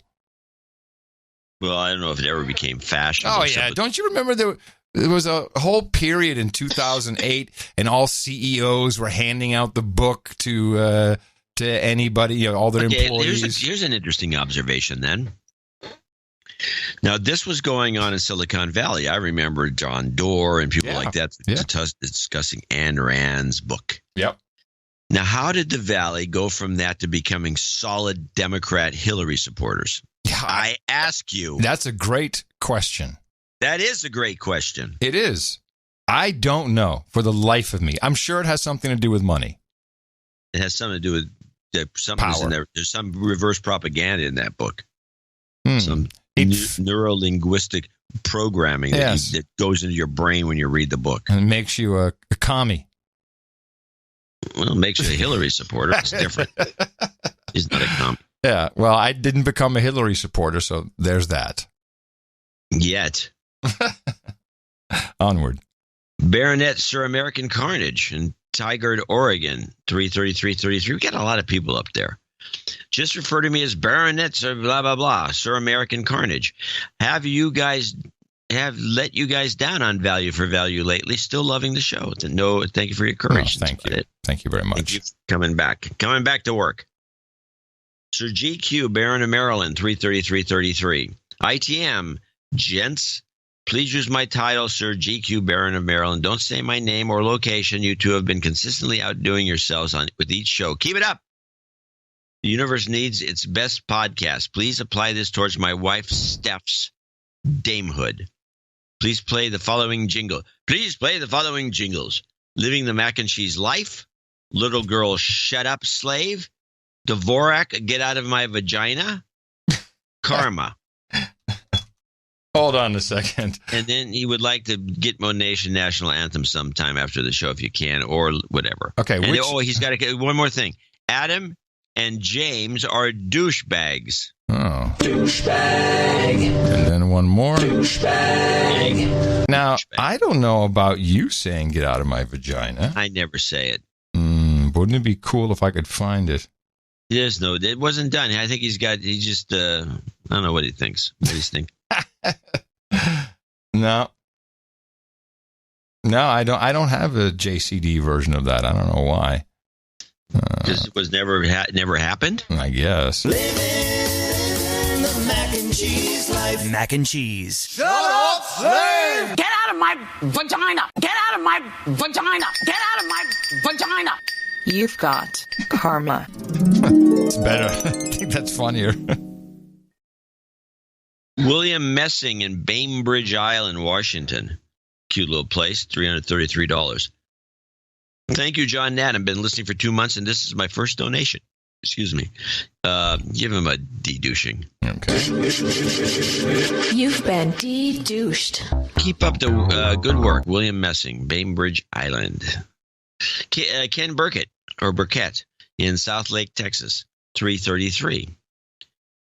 Once again, no jingles, no karma, discovering no agenda, and all the sightings and the show resources has immensely improved my life. I'm pleased to contribute to the executive producer level. It's a relative bargain compared to the cash retail price of a single RX medication, prescription medication, average brand name, 30-day supply of an oral solid tablet/capsule equals $386 as of June 2018. Bitching about something specific. Blue pills, probably. Michael Delosier, probably, in Maryville, Tennessee, 26627. He'll be our first associate executive producer for show 1052. Once again, he writes, it is Michael Delosier, rhymes with enclosure. Delosier. Rhymes with enclosure. Michael Delosier from Maryville. Merville. Let me get that right, too. Michael Delosier from Merville, Tennessee. Hey, Merville, where you going to, Bill? Merville. I'm heading to Merville. Okay, I'll meet you there. You're going to be at Louise's coffee shop? Yep. Right, downtown Merville. I'm pleased to contribute at the executive producer level, associate, actually. It's a relative bargain. Yeah, I'm on the wrong line. Once again, it's Michael Delosier. Although I'm still planning to start a sustaining donation, I want to show my sincere appreciation for the hard work and excellent deconstruction for episode 1051, since not many others seems to be stepping up to the plate. He's talking about the regular media. So here's my 266.27 donation, which Adam can tell you with his OTG phone spells comas. Because all the listeners must be in comas for not donating during these lean times. In fact, it also spells boobs. Yeah. Complete coincidence. I'm sure it is. Coded message received, Agent Delosier. Thank you. Mark McKenna in Waterbury, Connecticut, 25733 as a birthday list. Hi, TM, guys. Been a while since my last donation. Can I get de-douched? Yes, of course. You've been de-douched. I recently came into some overtime at work, and I'm sharing with you some of the spoils. 257 for my 57th birthday, and 33 is the magic number. My donation is my birthday present to myself, July 19th, a show day. It's Kismet. I'm telling you, boom shakalaka. It's a birthday gift of sanity for all producers. I would like to say that the No Agenda community on the Twitter is the best. Oh. You are funny, very informed, and also incredibly informative. Thank you, my friends. I would appreciate this donation go towards the eventual damehood of a very special lady, future Dame Janet. Her realm chosen at a future date. One jingle, please. Can you see that juice? Oh my gosh. Can you see that juice? Thank you. And she's on the list. Sir Otaku. No, he's on the list. I'm sorry. He's on the list. Yeah, he's on the list, yes. Sir Otaku, the Baron of the Northeast Texas and the Red River Valley in Louisville, 23456. Hoping I can take advantage of the yearly midsummer slumber and get an executive producer credit for less. But every time I do, you guys always end up with a big tide of donations. Your timing's off. Here's hoping my name is toward the bottom of the donation list. Can I get some JCD mac and cheese, Karma? 73's K5VZ. All right. 73's Kilo 5 Alpha Charlie. You slaves can get used to mac and cheese. Cheap macaroni and cheap cheddar melted together. Mac and cheese. You've got karma. Anonymous in Piedmont, California, over here by me, 23438. The deconstruction was so great and showed 1051, I had to listen to it twice. Keep up the good work and please forgive my douchebaggery. We do that with the de-douching. You've been de-douched. Let's go down to Baton Rouge, Louisiana, and Mark Mallon, $210.91. Is a long note. ITM, my dudes, the donation puts me at knighthood. I hope he's on the list. Email accounting to follow. You can refer to me as Sir Malinowski.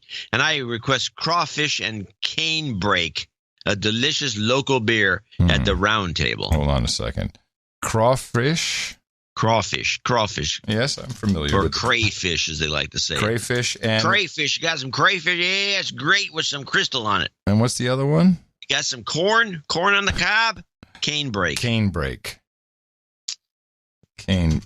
you mix the corn in there with the whole thing in a big not a clam bake, a crayfish thing, whatever they call it. Crayfish. Mm-hmm. I started listening in 2016. Personally, it was a rough year for me, and the ubiquitous disinformation coming from the election campaigns just made things worse.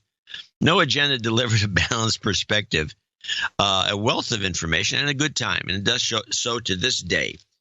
I've been due to donate for a while, but the main impetus for this donation is the insane attacks No Agenda and its producers have recently been subject to on Twitter. Yeah, I've seen that. I haven't seen it. Well, what's very interesting is, someone's... Russians. No, there's someone just talking crap, and I don't know. What happened is our producers jump in, and you go like, what's your problem? We don't care about you, because I think it is seen as social justice warriors somehow trying to go after our advertisers, which we don't have. So every reply to this douchebag's tweet is, "Oh, I'm going to up my donation." This is the guy with like 2 followers. This is just some troll that comes in and out. Oh yeah. Nick Durrett responded to him. I chewed out Nick. I said, "Hey, check this guy's followers before you, because what you're doing is, you're giving him voice, because the way Twitter works, and so you don't want to do that." And I reported him and blocked him. Oh, you reported him for what? Targeting harassment. Doesn't Twitter then say you can try blocking?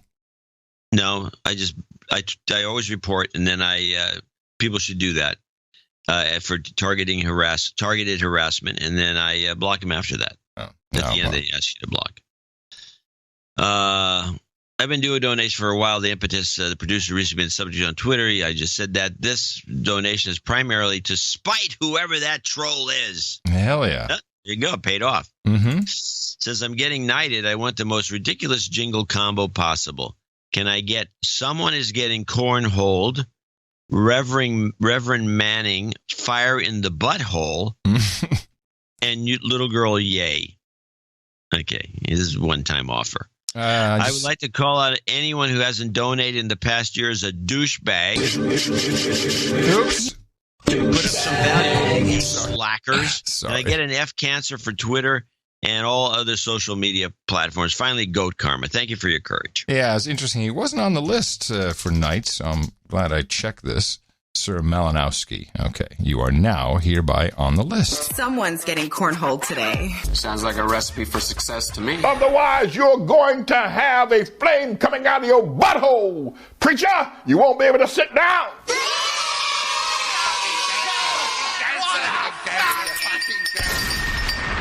You've got karma.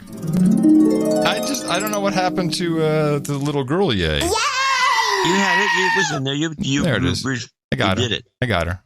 I found her again. Okay. Heron Heath, St. Agnes, Australia, South Australia. Gladly paying my annual dues, I humbly request travel karma for an upcoming journey to Gitmo Nation proper and jobs karma for all producers in need.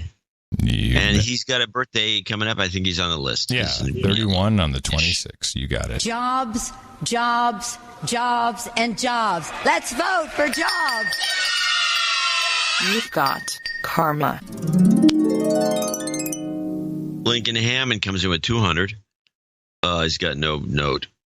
Let me just take a look on the squirrel mail. On the squirrel mails? Yeah. To the squirrel mails.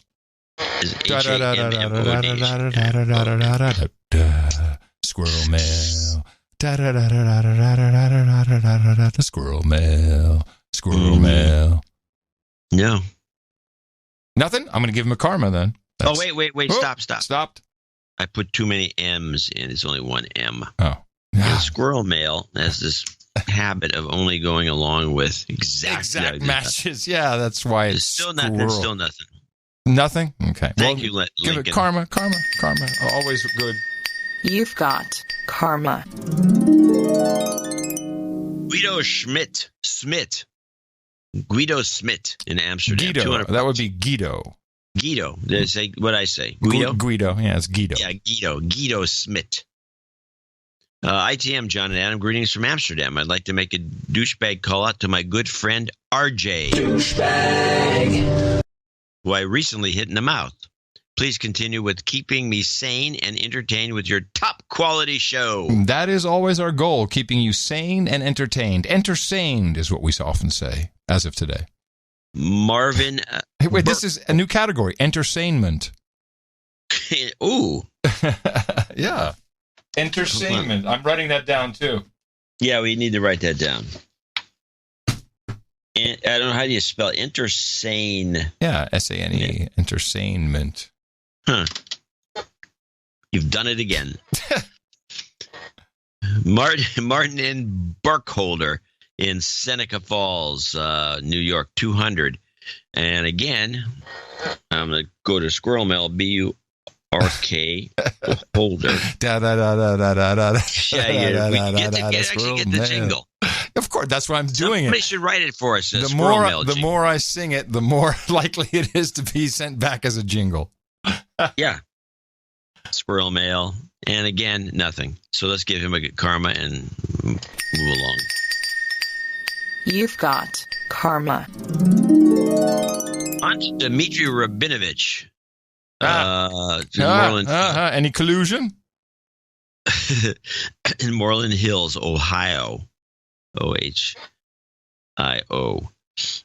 Gentlemen, you really do produce the best podcast in the universe. I apologize it's taken me so long to arrive at my knighting ceremony, as I have been listening since the beginning of 2014. No need to apologize, man. Thank you. Hope to be listening to an unbelievably long donation segment at this time tomorrow. Well, you're getting one. Love and light to you both. Love and I'd light. like to be knighted as Sir Dingus. Sir Dingus of the Burning River. Yeah. Jeez. You got it. It's not, it doesn't sound, it sounds like you need to go see a doctor.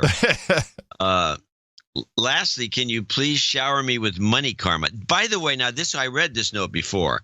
I already have a job, and you think that the two are related, but it's not. Big ups to you podfathers, Sir Dingus. But I think this is the first time anyone's actually asked just point blank for money karma. I've heard job karma. Maybe we've had investment karma, but I agree. I think it's the first. And I don't know. I don't know if it works. A lot of house karma. But I don't know if that works. We'll find out. Yeah. Well, here we go. It's pretty blatant. I'm going to wind it up. Here we go. You've got karma. All right. May the karma gods know what happens. Because that's a blatant request. I've never, it's like, people usually want their health. They want their kids to graduate, get a new job, or get promoted. They want a goat. I don't know about the goat. What do you think goat karma is about? Logan Scheid, I believe, Shaide in Cannon Air Force Base, New Mexico, $200. Thank you. The value of information you provide us slaves is priceless, but I only have these 2 hundos to give. No, it's appreciated. I hope this helps keep the electricity running for a little while longer. To all the freeloading hippy-dippy douchebags out there, get a job, then donate. If you've listened to for more than a year and haven't given a cent, you're a douche. Good luck to you guys and keep up the great work, NJNK. Logan of the Ryukyu Prefecture, formerly of Indiana. And it's interesting.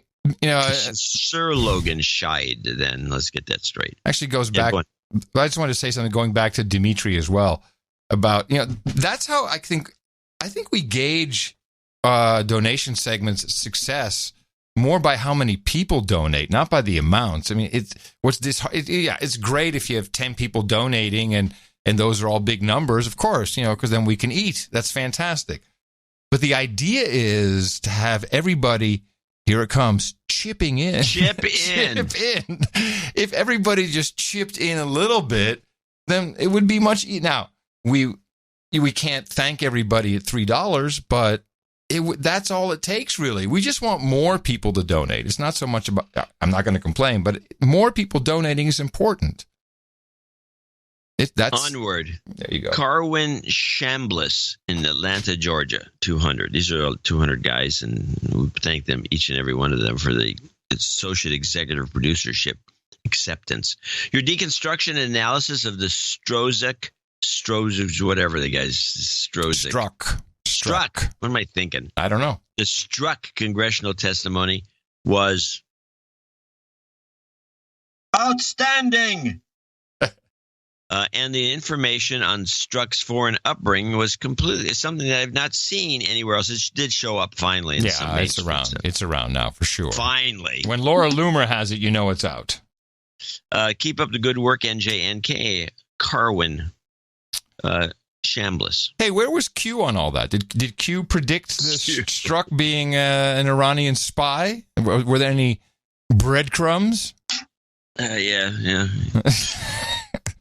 Yeah, caused trouble. Mm-hmm. Nicole Kupin, Kupon. You can figure out how to pronounce it. It's in Lafayette, Indiana, $200. She's in Lafayette, Indiana. Hi, guys. My husband, Mike Kupin, needs a deep de-douching for his birthday. All right. Hold on. You've been de-douched. There you go. That's a deepie. Ooh, they got an echo on it. As he's a longtime listener, while he waits for his mothership to pick him up. Thanks, Nicole. Well, thank you, Nicole. I'm going to do a little karma for that one as well. That's so kind of her to do that. You've got karma. Always nice when spouses donate in each other's name. There's something real loving about that. It's very cute. Bless you. And that wraps up our first donation segment for our executive producers and associate executive producers of episode 1052. Thank you very, very, very much. Really appreciate it. We eat another day, and we continue to do deconstruction so much that has to be done these days. It's all-consuming, I would say. Yeah, just look at the show notes. That's a part of the package deal. NAshownotes.com. Take a look at all the articles. Look at the search engine for it. Look at all the things you can do. Research papers, school papers. It's a tremendous resource. That's also what is a part of the No Agenda package. And know that our executive producers and associate executive producers are helping you as well. Thank you for that. And those are real credits. You can use them anywhere credits are accepted. We'll be thanking more people in our second donation segment. And we have another show coming up on Sunday. Remember us at Dvorak.org/NA. So go ahead, take your knowledge, and propagate the formula. Our formula is this. We go out, we hit people in the mouth.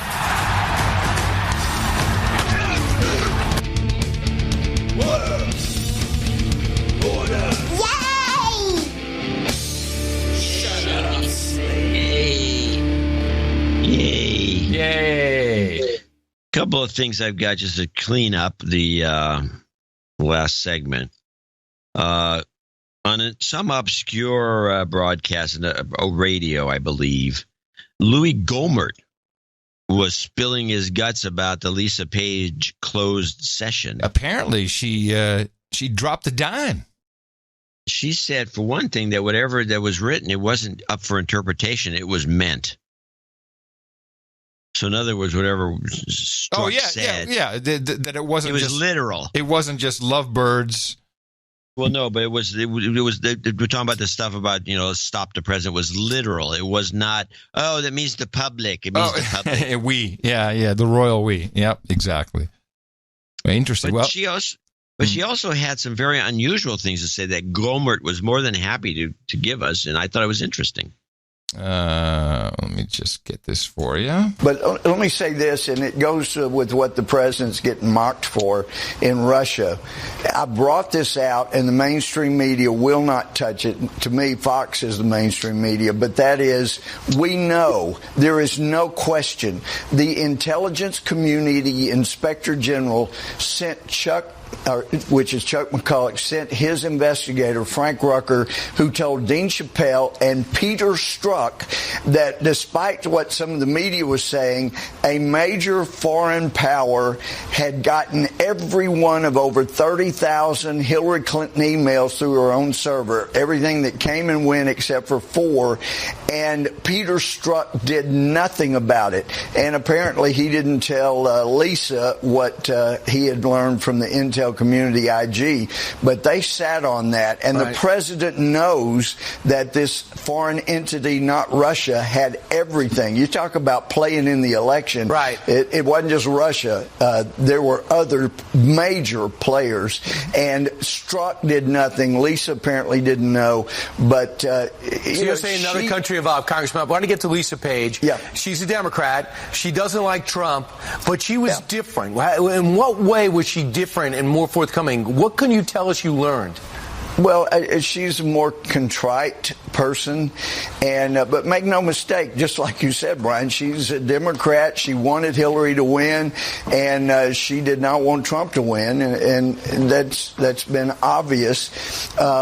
There were times the FBI lawyers would be reaching for the button to mute her comment, and she would answer before that they could mute her comment. Is she contradicting Peter Strzok in any way?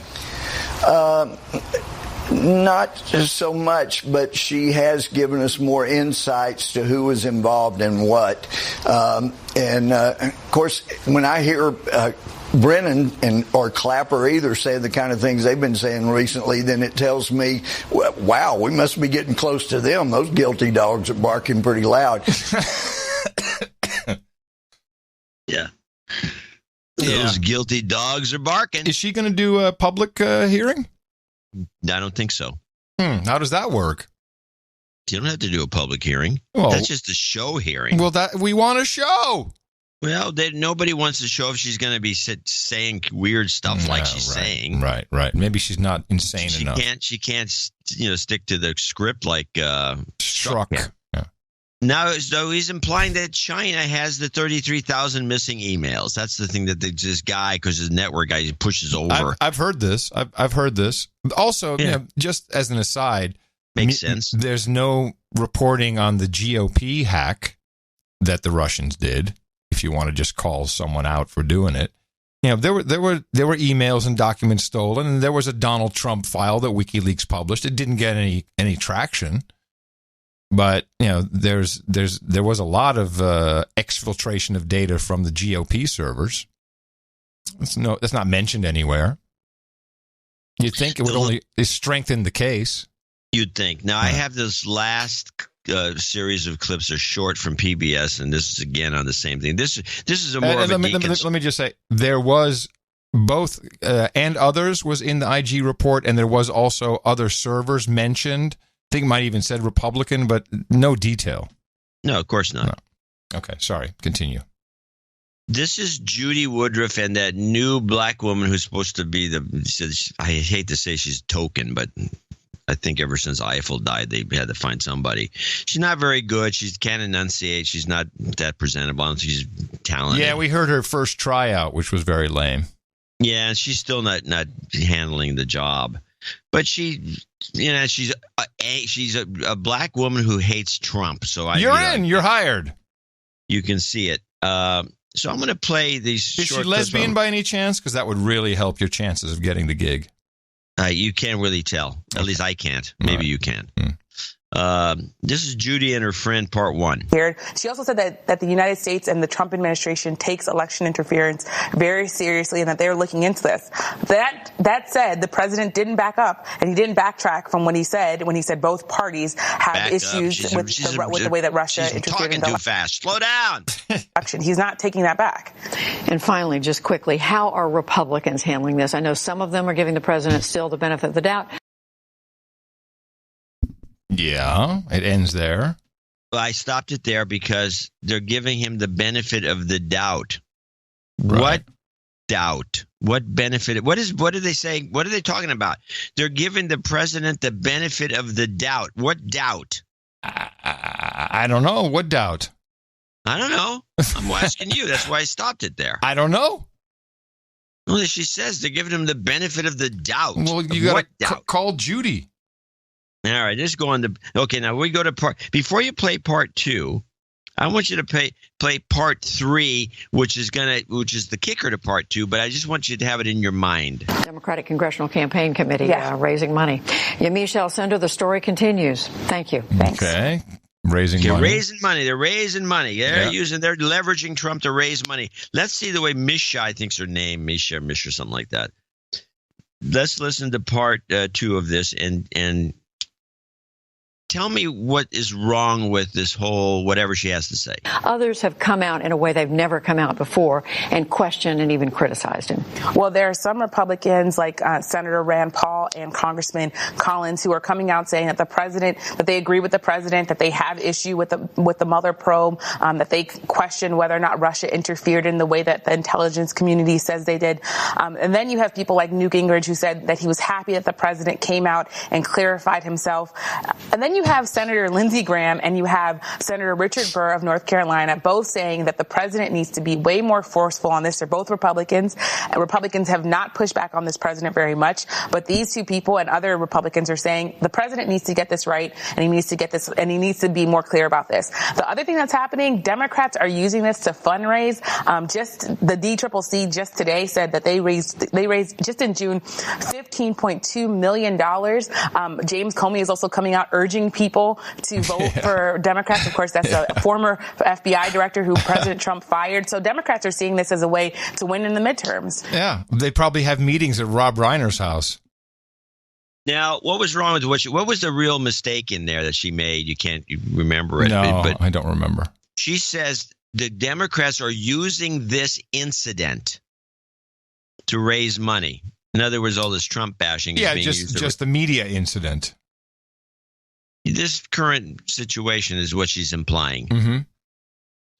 And then she cites evidence of this assertion by saying that they've raised $15.2 million in June. Wasn't June before this incident by like a month? Yeah. Huh. So the Democrats are using this. Just last year they made 10. I mean, it's like, yes, you're right. Are you trying to buffalo me with this kind of thing? Is that your proof of concept that last month, which has nothing to do with the Russian incident, they raised a bunch of money? I thought it was very poorly done, very poor reporting, and the fact that the editors at the NewsHour can't catch stuff like that is beyond me. Well, who knows? It's the summer. Maybe it's the interns running the show. But I'm going to give everyone on the Democratic side a gift. I'm going to help you all out. Donald Trump is broke, and I can prove it with a clip. He's broke. He has no money. It's on the list. And and I'm surprised. This is an unaired interview from 1980. So now we're talking. Shoot, man, is that now 38 years ago? Yeah, it is 38 years ago. Good math. Rona Barrett. Remember her? Yes, Rona Barrett, who unfortunately had muscular dystrophy. Yeah, and she ruined her career. She was pretty good. She was very good, and she clearly liked Donald Trump back in the day. I'm sure she would have hated him today. Just how it goes. And this is a little snippet from the end of the interview that proves Donald Trump is broke. For some people, the ultimate goal in life has been becoming the President of the United States. Would you like to be the President of the United States? I really don't believe I would, Ronna, but I would like to see somebody as the President who could do the job, and there are very capable people in this country. Most people who are capable are not running for office. Most men are frightened of politics today. It is a shame, isn't it? Yes. It is a shame. The most capable people are not necessarily running for political office, and that is a very sad commentary on the country. They had major corporations and they had this and that, but they are not running for political office. Why wouldn't someone like yourself run for political office? You have all the money that you possibly need. You've accomplished a great deal, even though you are only 34. I know there's a lot of things that you possibly can do in the years ahead. Why wouldn't you dedicate yourself to public service? Because I think it's a very mean life. I would love and I would dedicate my life to this country, but I see it as being a mean life, and I also see it as somebody with strong views and somebody with the kind of views that are maybe a little bit unpopular, which may be right, but may be unpopular, wouldn't necessarily have a chance of getting elected against somebody with no great brain but a big smile. And that's a sad commentary for the political process. Television, in a strange way, has ruined that process, hasn't it? It's hurt the process very much. I mean, the Abraham Lincolns of the world. Abraham Lincoln would probably not be electable today because of television. He was not a handsome man, and he did not smile at all. He would not be considered to be a prime candidate for the presidency, and that's a shame, isn't it? But if all the men are like you, then when are we going to get somebody who might be good? I don't know. I hope it's around the corner, but I don't know. I really don't know. What I would like to be involved in is trying to help choose somebody or working with a group of people whereby they put up a candidate who would be acceptable to be a presidential, to be the president. The country, if we had the one man, and it's really not that big a situation. People say, well, what could anybody do as president? The one man could turn this country around. The one proper president could turn this country around. I firmly believe that. If you lost your fortune today, what would you do tomorrow? Maybe I'd run for president. I don't know.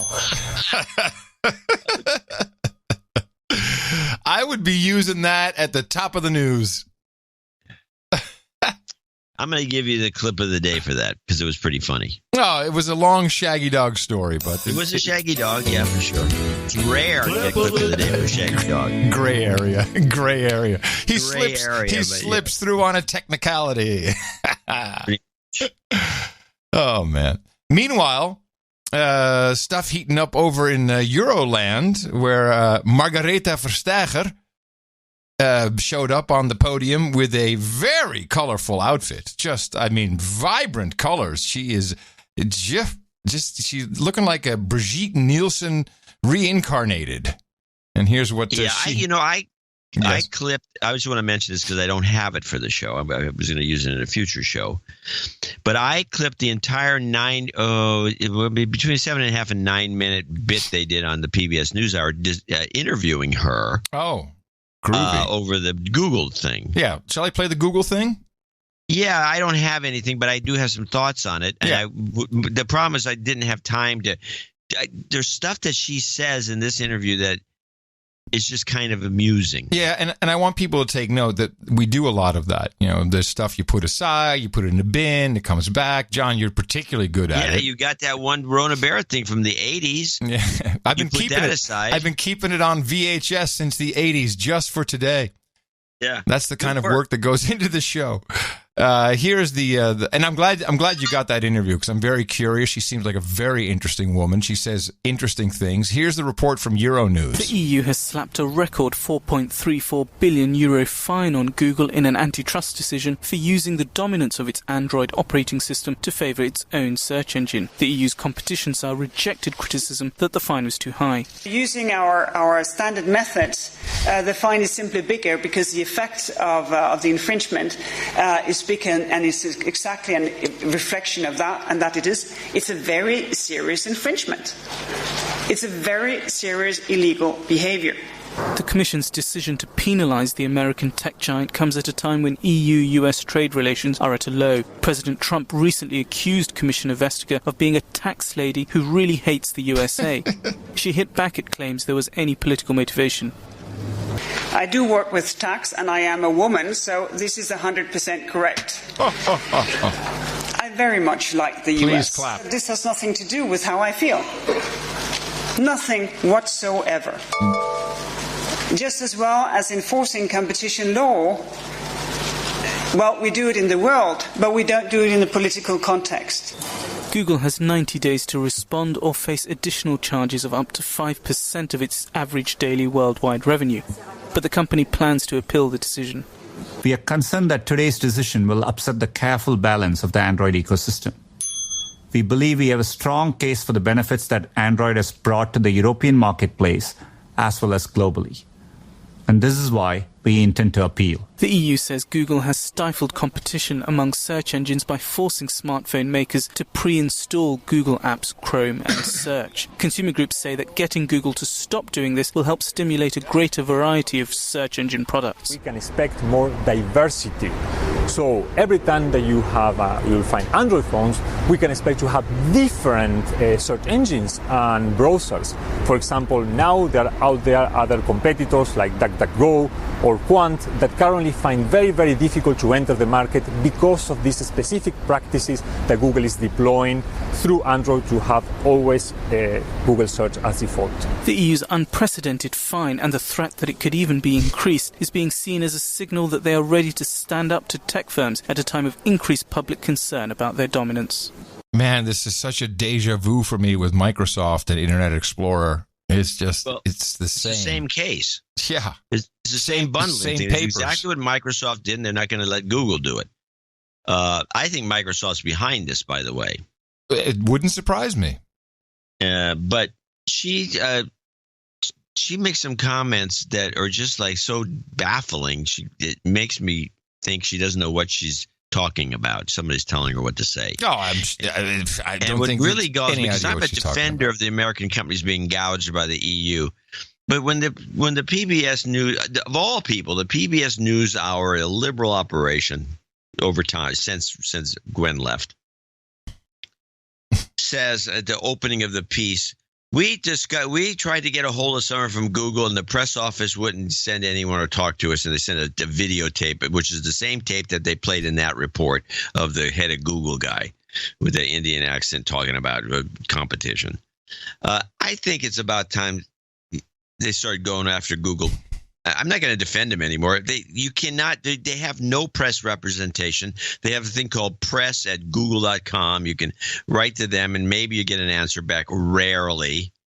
It keeps cropping up in news reports. They're either going to play ball or they're not. And apparently they're going to let the media hang out to dry. No, you guys are going to get yourself into nothing but more and more trouble because no one's going to come to your defense.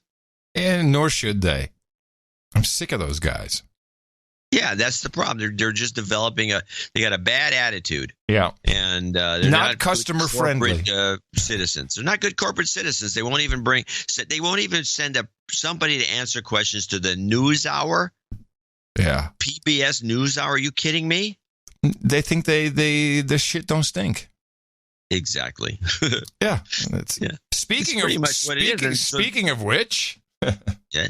Speaking of which, you're talking about the poop in San Francisco? I have a poop report, and then I think you have a poop report. So I'll start with my poop report. In San Francisco, the new mayor, London Breed, walked the streets today, the same streets she's vowed to clean up. Now, at one point, she and her staff walked right by a man who appears to be prepping a needle. You see it right there. Okay. Mayor Breed, who grew up in the city as well, plans to clean up San Francisco in part by opening the nation's first supervised injection site.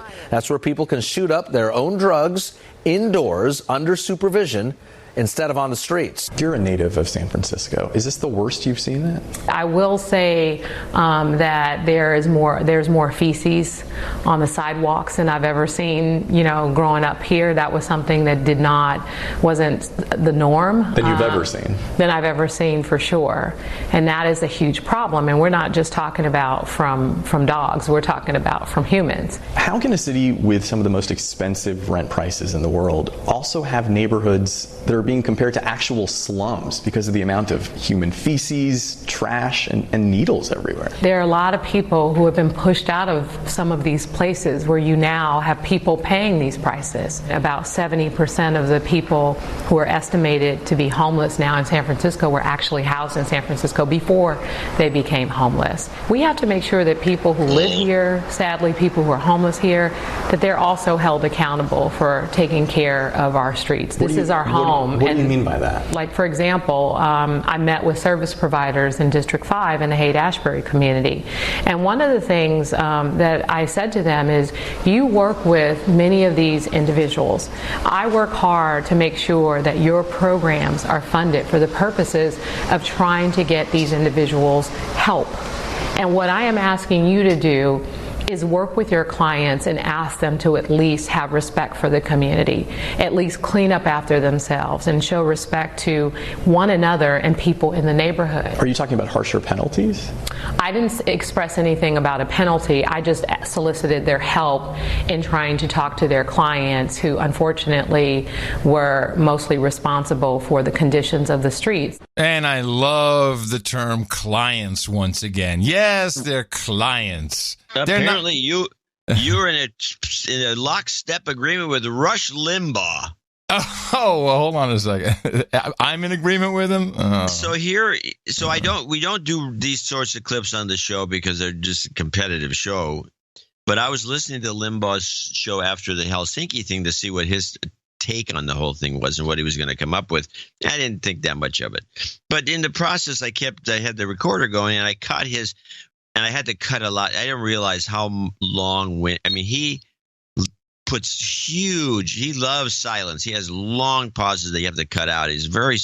Takes forever. He's just like Rachel Maddow. Takes him forever to get to a point. He's no Zephyr. Sorry? He's no Zephyr. No Zephyr. He's no Zephyr. So he did this read of a newspaper article discussing the same thing, but he has his little his kind of sarcastic slant. I thought it was at least worth listening to him discuss the same thing you just had discussed from the KT. I think it was Channel 5 that you got that from, or 7, one of the three. There's nothing in this story that makes you think that anything about this is the slightest bit strange. Mayor London Breed discusses her plan to clean up San Francisco in her first one-on-one interview since taking office. Yes, so she's just been elected. London Breed. I work hard to make sure your programs are funded for the purposes of trying to get these people help. And what I'm asking you to do is work with your clients and ask them to at least have respect for the community. Is he going to go off on the clients thing? I hope so. Talking about the clients are the homeless and the drug addicts and the people defecating in the streets. Oh, great. I can get a gig. And she's talking to social services groups. And she's asking to work with your clients, i.e. the homeless. Work with your clients. Please tell them to at least clean up after themselves and to show respect to one another and people in the neighborhood. This is the mayor talking to social services. You need to have meetings with your clients, and you need to tell them to start cleaning up after themselves and to show respect for one another. Mayor, don't you get that's what these people have lost all self-respect. I mean, anyway, it continues. When pressed about whether her plan calls for harsher penalties against those who litter or defecate on city streets, that's written as though it happens everywhere. Oh, yeah, people are littering everywhere, and they're crapping on the streets everywhere.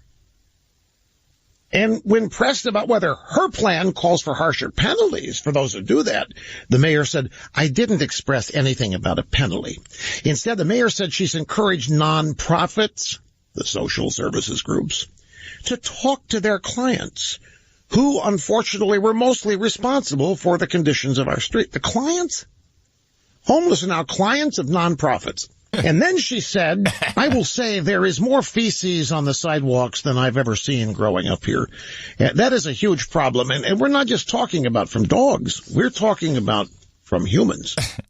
Well, I'm glad that I can be equated with Rush Limbaugh then.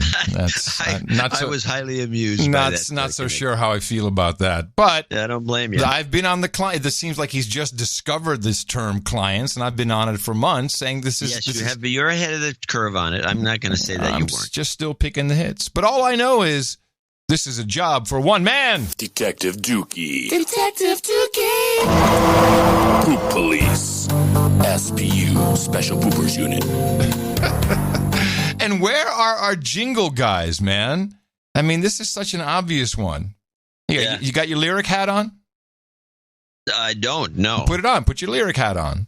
Okay, I got it on. I left my poo. Oh, there you go. In San Francisco. Come on, guys. It's an easy one. Now, we have to remember when we started covering this, we were one of the first shows that started covering the poop. It was the plastic bags. And it was the poop map. Mm-hmm. It was the plastic bags are part of it. And another contributor, when it really began, was when Twitter, located on Market Street, right in the center of Poop Central, got sick of all these bums around, and they said you got to get rid of these porta potties that were all over the place. And that's part of San Francisco. They have to go, figuring that if the porta potties went, then the homeless that were plaguing the office area around Twitter would go too. Yeah. Then all of a sudden it was a problem. They just started pooping on the street. Thank you, Twitter. Yeah, and thank you to the elimination of plastic bags. I think that was really the tipping point where we saw that the homeless, the clients, we'll just call them clients from now on, that the clients, the street clients had no more bags to poop in. So that didn't help. And really, and I've been wanting to bring this up, and I see you have a clip, so it's good. It seems to me the biggest virtue signaling social justice warrior bullcrap we have ever seen has been taking place right in front of our eyes for the past 2 months. This insane banning based upon one sea turtle with a straw up his nose. Exactly. We're banning straws, and it's every company now has to come out and say, "Oh, yeah, we're not going to use straws either." Starbucks, they're making a sippy cup, which is more plastic than the straw ever was, but I guess it's the horrible shape of the straw that is shoving straws into sea turtles' noses everywhere. And it's a part of the huge plastic flotilla on the ocean that no one can ever seem to get a real photo of. That actually is... Right, that phony baloney island out in the middle of the Pacific. That is probably more fishing gear than anything. But what is this insanity? I tried to find out if there was someone behind it. Is it the paper straw industry? It seems to me that based upon that, the straw industry could do worse than do this. This would be a great marketing movie. I don't think marketing genius. Well, I don't know who did it, but it started with the sea turtle video, and we are losing straws thanks to one viral video. Whether that was intentionally launched or not, it's a fantastic campaign. Can I play your clip here? I have no idea what it is. Well, I have to set it up. Okay. There's a element in this clip, which is what got me to clip it, that is another one of these things where somebody says something that doesn't make any sense. Mm-hmm. Like the woman that was on PBS is saying, the Democrats are making hay from this. And then she cites something that before it happened. And you can play it. San Francisco could also be the next big city to ban plastic straws. Environmentalists and city leaders held a rally at City Hall in support of the ban. One report says 1 million plastic straws are used in San Francisco alone every day. Environmental groups say that contributes to the tons of plastic that ends up as litter on the ground and in the ocean. However, advocates for the disabled say there should be some exceptions to the ban. we're really much about protecting the environment, but there are a lot of people with disabilities that rely on those straws. He says for people who don't have the full use of their hands, those flexible Yeah, plastic hell yeah. straws are the only ones that really work. Screw He you. says restaurants and bars need to be educated about that and keep a supply available for those customers who truly need them. Several businesses we spoke with say they're also in favor of cutting back on the use of plastic straws. They also say the increased cost would likely be passed on to customers. Oh, it's like a defibrillator now. Oh, you got to have some straws, some backup straws. Hey, I got an idea. I bet you we can do this. I want to launch our own viral campaign. It'll take some work from one or more of our producers. And I think the next thing to go should be the swizzle stick. Oh, you're already behind the curve on that. Really? Someone's already grabbed the swizzle stick? Yeah, so that's part of the San Francisco law. The swizzle stick has to be wood. Well, we need a video of a fish with a swizzle stick in his eye. Come on, we can get swizzle stick band going. It's already done. You're done. This is no good. Well, let's pick another plastic product. Well, the first thing, a couple of things that were in that report. The one thing that stood out to me was somehow going from plastic to paper. By the way, what kind of straws were there before there was plastic? Paper. Somehow to go from plastic to paper is going to cost more. Why? It's paper. I don't know. Maybe it costs more. Because it's bull crap. That's what makes me think the paper straw people have got something to do with this. You could make paper straws that are just as good as plastic. They're when I was a kid, all the straws I ever used were paper. Just plastic straws is a new phenomenon. Yeah, but your Coke sticks to the inside of it. It's not really useful. Well, that could be what it is then. I don't even know if that's true. But it might be. Could be. What about all those drug addicts? I mean, but this bull crap that it would be more expensive. I think you're right. This thing is something of a red herring, but I think it is the paper straw people. I think we should go after paper rubber straws. Are just as good as plastic straws. They've got a slight coating of wax on them to keep them from getting that. Yeah, that's what keeps it from sticking. Yeah, the wax would. Yeah, the cocaine would stick on the wax. This is a travesty. If you're holding it for a while, it's just a slight melting point. What will Hollywood do? You'd have to slice open the paper straw, slice it open, and then spread it open, and then scrape out all the coke that is stuck on the inside of it, and then you have to re-sniff it. It's too much work. The troll room is pointing to a video that this was some 10-year-old who launched the campaign. It doesn't get any better. You get a turtle with a straw through his nose. You get a 10-year-old kid going, ah! Nah, done. I mean, you're done. That's all you need.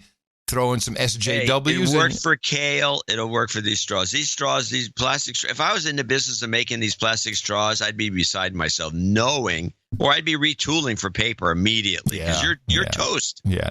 Totally toast. Yeah. That's the mob, man. The mob is still powerful. Because there's no analysis of it. Every story is just, turtle. That's all I ever hear is the turtle, man. Poor turtle. Aw. Jeez. Then, before we take a break, something I never realized about the 23andMe stuff and these DNA tests, that I think it was Steck who sent me an article about this. I'm against it. I think it's a bad idea. I also don't want to know what some science thinks I need. I'll just go with the flow. That's just me personally. Maybe I'm anti-science in that manner, but anti-science. 222. Nice. Do you know what NPE stands for? Northwest Protective of the. I don't know. I have no idea. No, it stands for Not Parent Expected. And as it turns out, I've never heard that one. Yes, it's something that if you receive it on your DNA report. And this story, the one story I have here is from Ancestry DNA report. It means that one of your parents is not your parent. And and I don't have FaceBag anymore, but there is apparently a FaceBag group that has thousands of people whose lives were just turned upside down overnight by this stupid test. And it turns out that one of your parents, and they often know which one, is not your parent. And I think it creates some tension. And it's really quite sad. You read these stories, man, people just devastated by it. So it's not without risk. Emotional risk. Well, how did they know about the parents? How would you know it's not your parents? What you got your result? I send a thing and I get my results. It says you got this, you got that, you got this. How's it going to know one of my parents was not my parent? I'm pretty sure my mother was, and maybe the dad is somebody else. Is that what it's suggesting? And how would they know that? Because they don't have the results from my dad. If you read the article, which I could skim it right quickly now and tell you. For instance, if you're mixed, just to give you if you're a mixed color, but you don't have any, John, I can't answer it without reading you verbatim from the article. I don't know where it is. But there's a reason why there's thousands of people in a group like this. One of these tests or multiple of these tests are able to tell you that one of your parents is not yours. From the test alone, I don't have an answer for that, but I think you should just take it from me that these groups exist and people are discovering these things. Groups exist. It's just that I'm just I don't have an answer. You're questioning this. Yeah, I'm questioning it from a scientific perspective. Okay, for her, I'll read this to you. For her part, Sinclair, that's the woman in this article, thought she was inquiring about a technical glitch. Her brother, who along with 3 other siblings had gifted her the DNA test for her birthday, wasn't showing up right in her family tree. Okay. So they did have multiple family members, which I'm sure is something people do. The families all, will do this together. Okay, I got it. Right? Okay, so there you go. That's how it works. Anyway, I just thought it would be a handy tip for people who are considering this to know that it's not without risk. Or don't get your other family members involved. That may be a better way to go. Just don't do it. Well, it just goes into the national database. You might as well just why don't you get tattoos all over your body that identify you for sure? Yeah, a nice QR code. I'm going to show my support by donating to No Agenda. Imagine all the people who could do that. Oh, yeah, that'd be fab. Yeah, on No Agenda in the morning. All right, well, we give a few people to thank. Starting with Anonymous with $150.20. He says, "No name, please. I have nothing else of value to say here." Good for you. David Culpa, meanwhile, in Boynton Beach, Florida, $150. For his wife, going towards her damehood, Crystal Culpa, who recently found this great podcast. Will be donating more in the future. I hope she doesn't get mad. Love you guys, David. Yeah, same here. We get it. Mark Menzik, $135.18 from Arvada, Colorado. He needs a de-douching. You've been de-douched. Sir Josh Mandel in Greenville, South Carolina, 12345. Nothing like the No Agenda show, he says. Jonathan Jobin, I think, in North Las Vegas, 12345. And he wants a de-douching. You've been de-douched. We got the word out. Get some de-douching out of the way.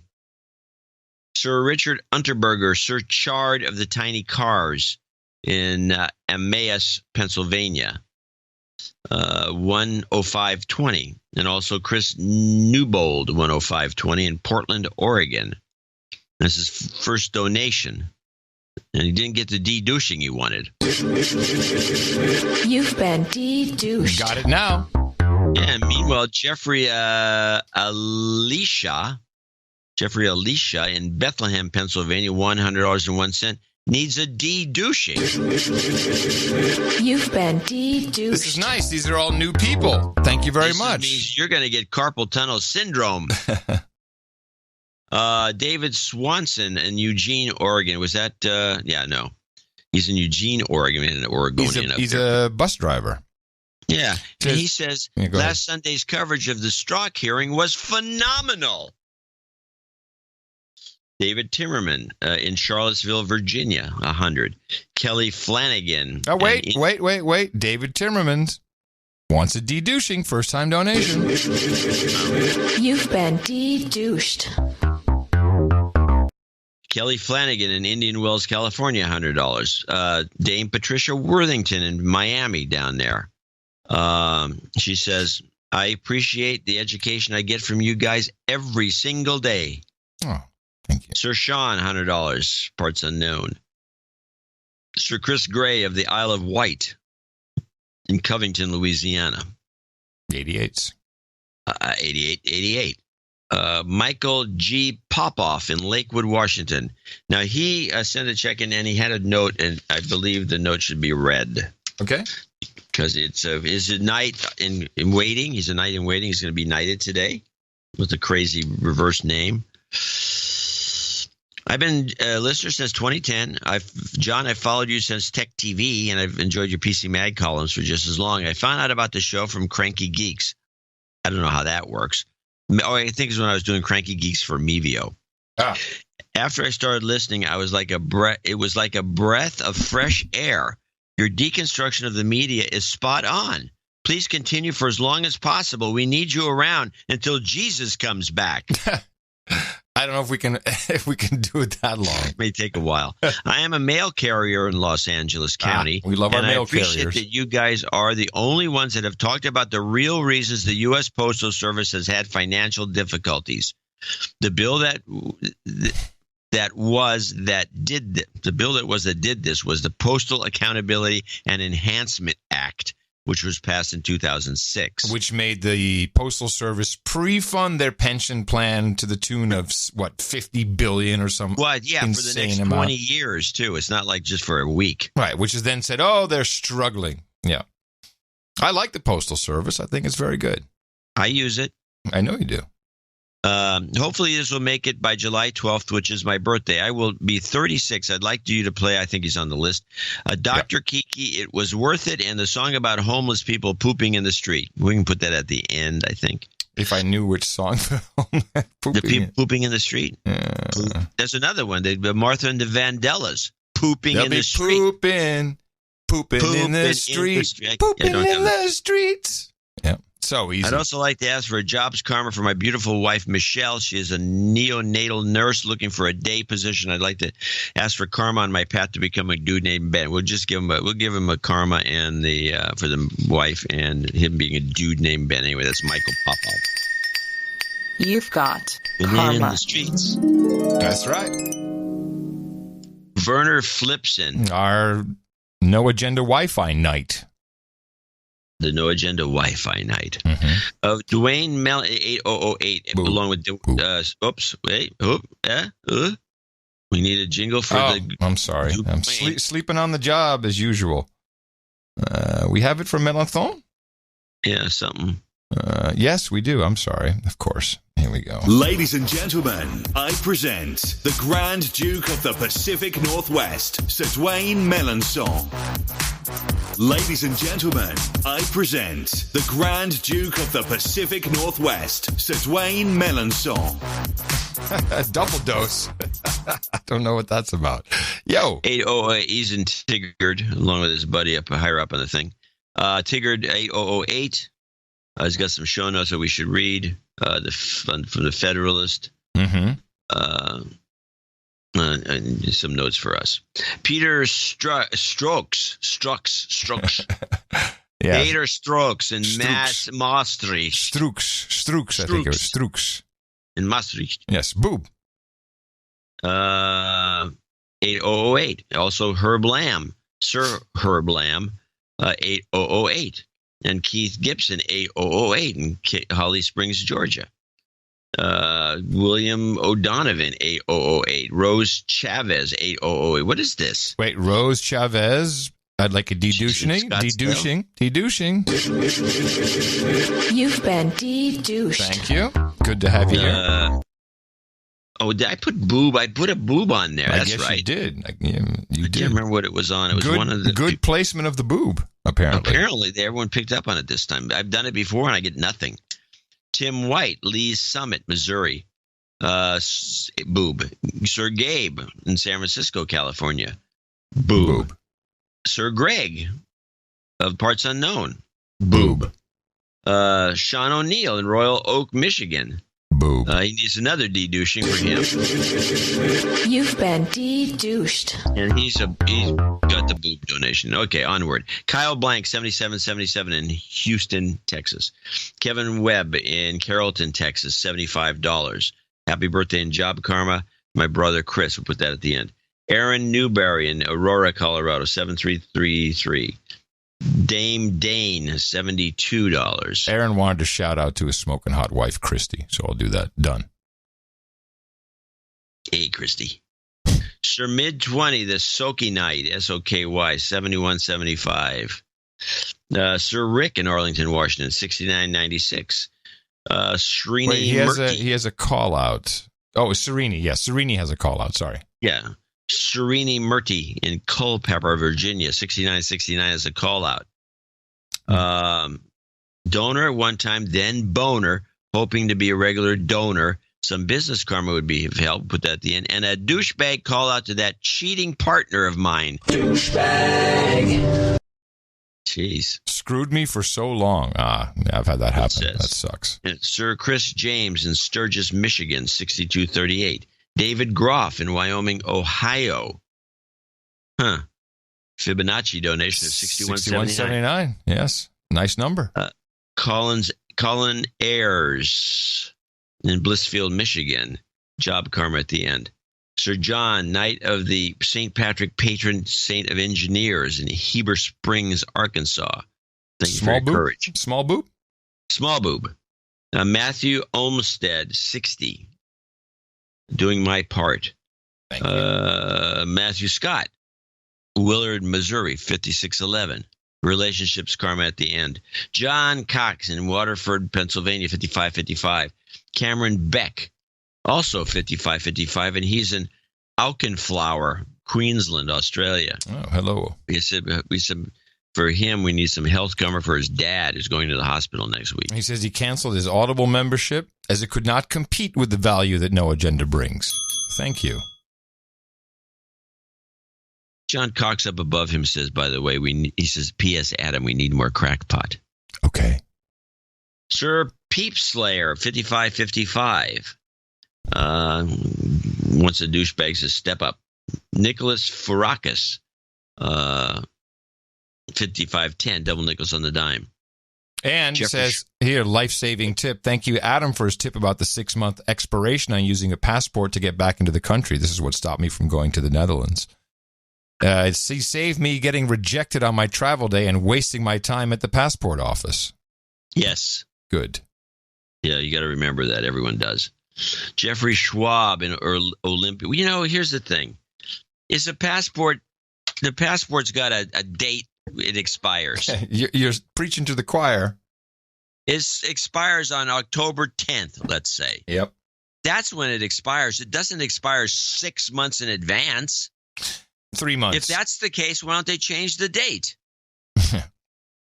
Yeah, good luck with that. What's the point of a date that doesn't work? What's the point of the wrong date? I've been through this. If the passport's no good, this. 6 months. You're doing my rant for me. It's done. It's over. It's law. Get over it. Yeah. Jeffrey Schwab in Olympia, Washington. Stay woke. 73's NW7J. 73's. Miguel Lopez in Flanders, New Jersey. John, your newsletters always crack me up. 5510. Baron Ryan Benson in Tampa Bay, Florida. 5510. The newsletters are meant to be hilarious at the end.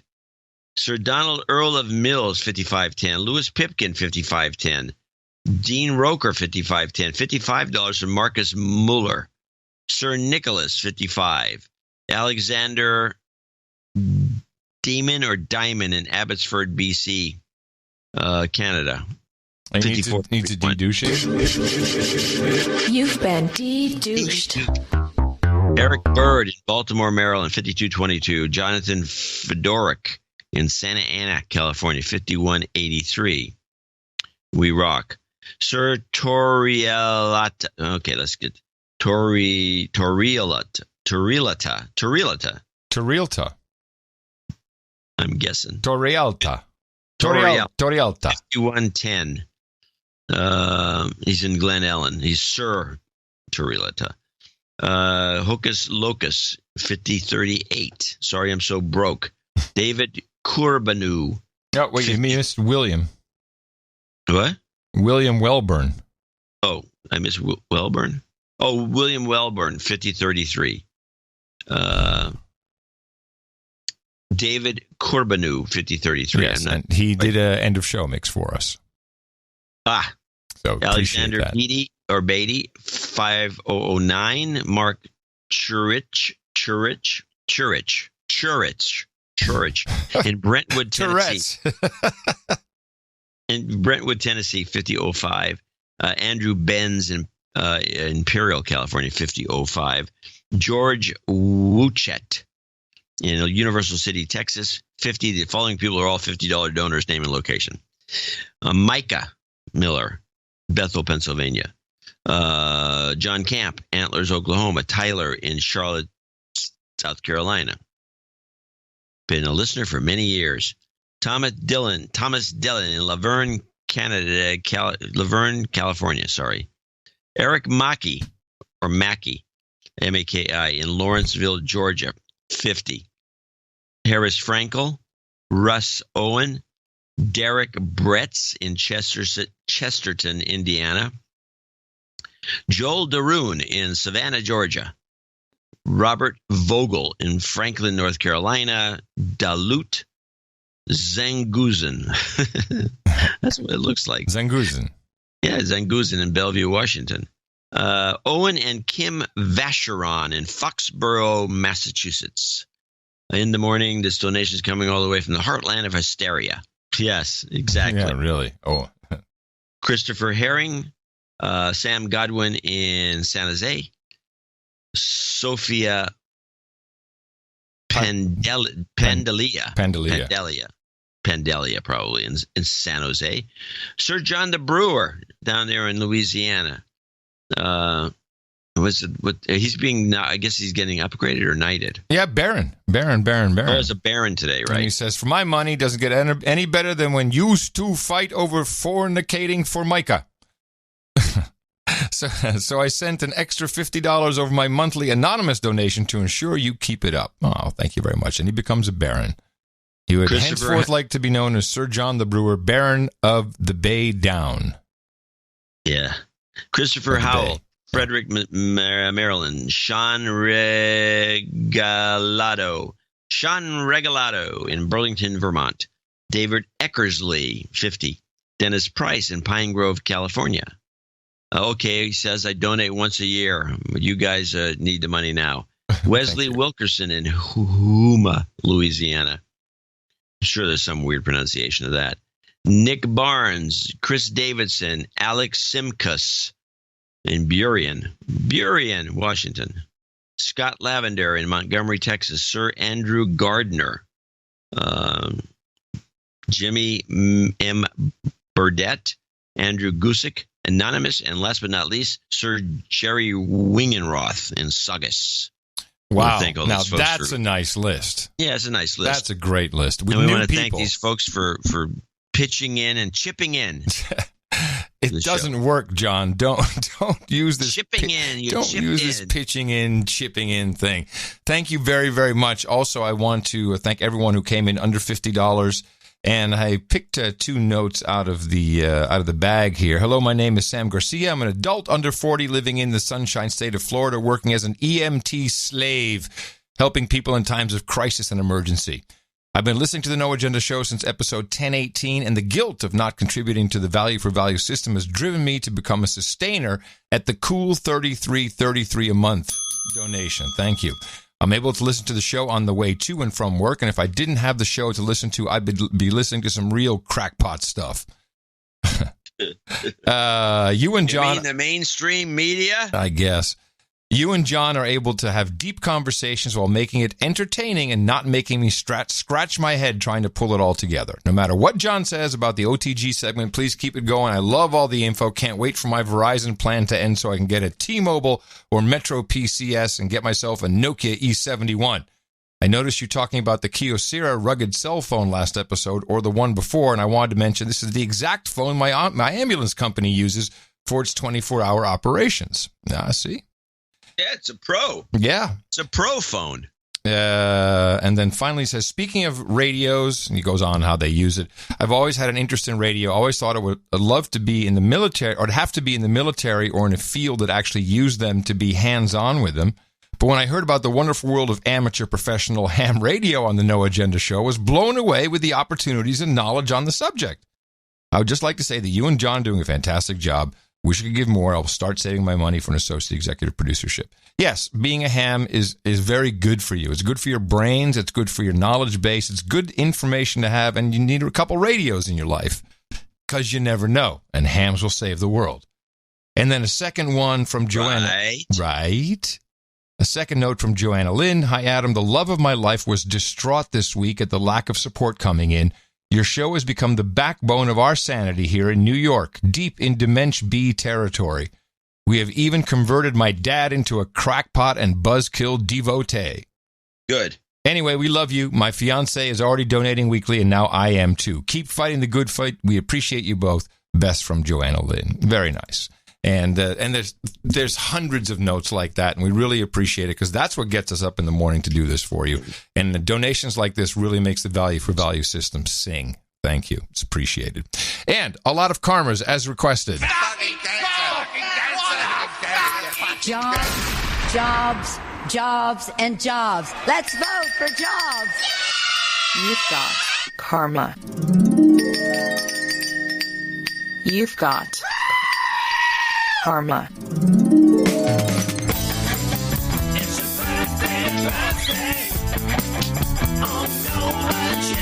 And quite the list today. We got some nights coming up and even some title changes. But first, our birthdays. Michael Popoff celebrated on July 12th, so belated to him. Aaron Heath turns 31 on July 26th. Mark McKenna celebrating 57 trips around the sun today. Dame Dane, 51 on July 21st. Kevin Webb says happy birthday to his brother Chris Webb. Excuse me. Nicole Coupon says happy birthday to her husband Mike, and Pseudonymous of Dog Patches happy birthday to Angelic Knight, and we say happy birthday to everybody on the list and those far and beyond not listed from everybody here at the No Agenda Show. 1, 2, 3, 4, 5 nights to handle today who will be joining the round table. Blades at the ready. Blades at the ready. Somebody move my sword. Hold on a second. It's over by the phone. All right. I got it. Jeez, who did that? All right, up on the podium, we need Stephen Mallon, Louis Pitkin, Dmitry Rabinovich, Michael Popoff, and Mark Mallon. Interesting. Now we have two of those. No, that can't be right. It's Mark or... Doesn't matter. Here we go. Gentlemen, I'm very proud to pronounce the KD. Sir Malinowski, Sir Pitkin of the Space Coast, Sir Dingus of the Burning River, and Sir Leacham Popoff. For you, we have the round table. We've got it all. We've got Hookers and Blow. We've got Rent Boys and Chardonnay. We've got Crawfish and Cane Breaks, Boba and Stinky Tofu, Cooper's Pale Ale and Kangabangers, and somewhere we've got mutton and meat. It's just a bevy of food and alcohol here at the round table. It should be Foff Pop. Oh, was it Foff Pop? I'm sorry. It's backwards. His name's spelled backwards. Oh, Foff Pop. It was confusing on the list. Thank you for correcting. Foff Pop. My goodness. It's quite the round table, all these guys joining. And... Hold on.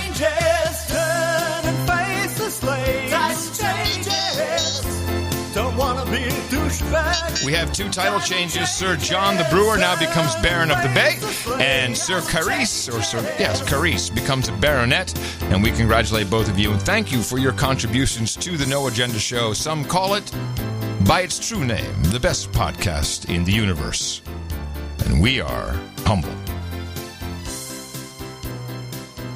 I do have one last segment of clips. We're running a little long. The affiliate should take note.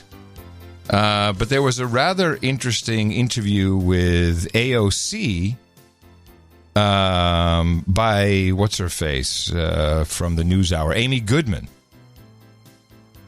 Did you happen to see this? Amy Goodman?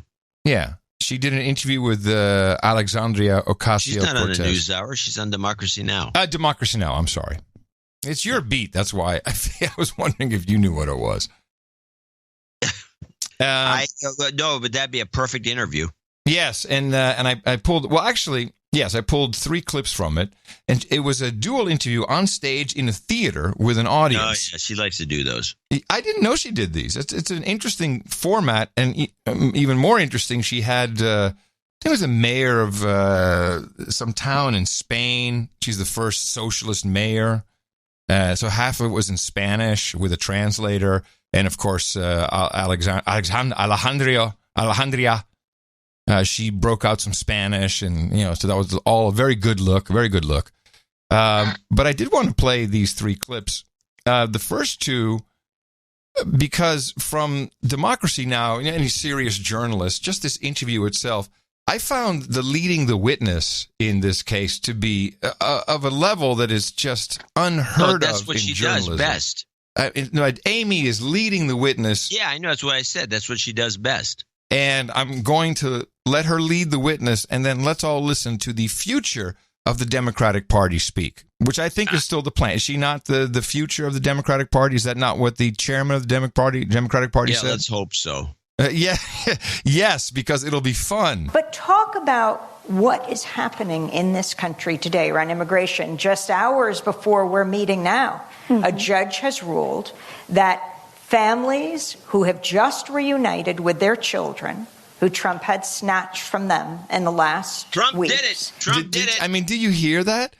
Trump had, I know she's speaking metaphorically, but that's not journalistic. Trump had snatched them. Who have just reunited with their children, who Trump had snatched from them in the last weeks, cannot be deported. The judge has put a halt on deportations. Why did you go to the border, and what do you think needs to happen? Well, I went to the border because our nation is in a moral crisis, and there is no convenient time for us to stand up and virtue signal against human rights violations. And every day that we allow these 2,000 children that have been ripped from their parents, which is an internationally recognized human rights violation. I would beg to differ on that. She says these children who were ripped from her parents, ripped like a Band-Aid, that separating them is an internationally recognized crime against humanity at the border? No, well, it wasn't crime against humanity, but it was some sort of crime. Well, she said crime against humanity. No, she didn't. Go back. Okay. These 2,000 children that have been ripped from their parents, which is an internationally recognized human rights violation. I'm sorry, human rights violation. You're right. She said it differently, but I think it's the same. I don't know. I would like a Snopes report on that.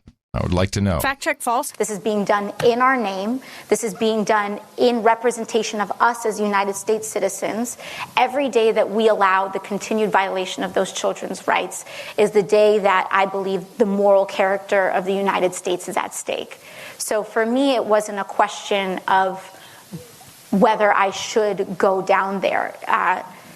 If we have to have a rapid response. And I think every day that we go on... What has she got to do with it? Oh, well, wait. She's going down there? That's going to be apparent. I know your standpoint. These clips are for you. Lay back. To have a rapid response. And I think every day that we go on, especially a day when something that heinous happens, we have to occupy all of it.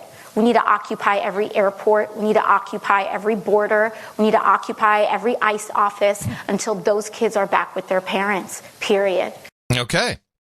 I like this. I like that Occupy is coming back. That's very interesting. We'll have some more mic check. Now, mic check. This is a clip for you that comes to the point you wanted to make. because you'll hear, once again, leading the witness. I just want to check. What did Trump say about Mexicans when he first announced his presidency? He said a lot of them are rapists. Are you sure about that? Well, something like that. Okay. What did he say the president called them most recently? Fine people. No. Animals, remember? He called them animals. No, I don't remember the animals thing. Yeah, well, no, because he said it about MS-13. Oh, yeah, MS-13 animals, yeah, right. Definitely. And that's recognized that he said that about MS-13. I think even the mainstream recognized that? Yeah. I think so. When President Trump ran for the presidency, the first day he talked about Mexicans as rapists. Now he's talking about Mexicans as animals. Your response to President Trump? Yeah, my response is that's not what he said. This policy that has been stopped by now listen to this judges, but now he is trying to control the Supreme Court and the decisions that would go to that level.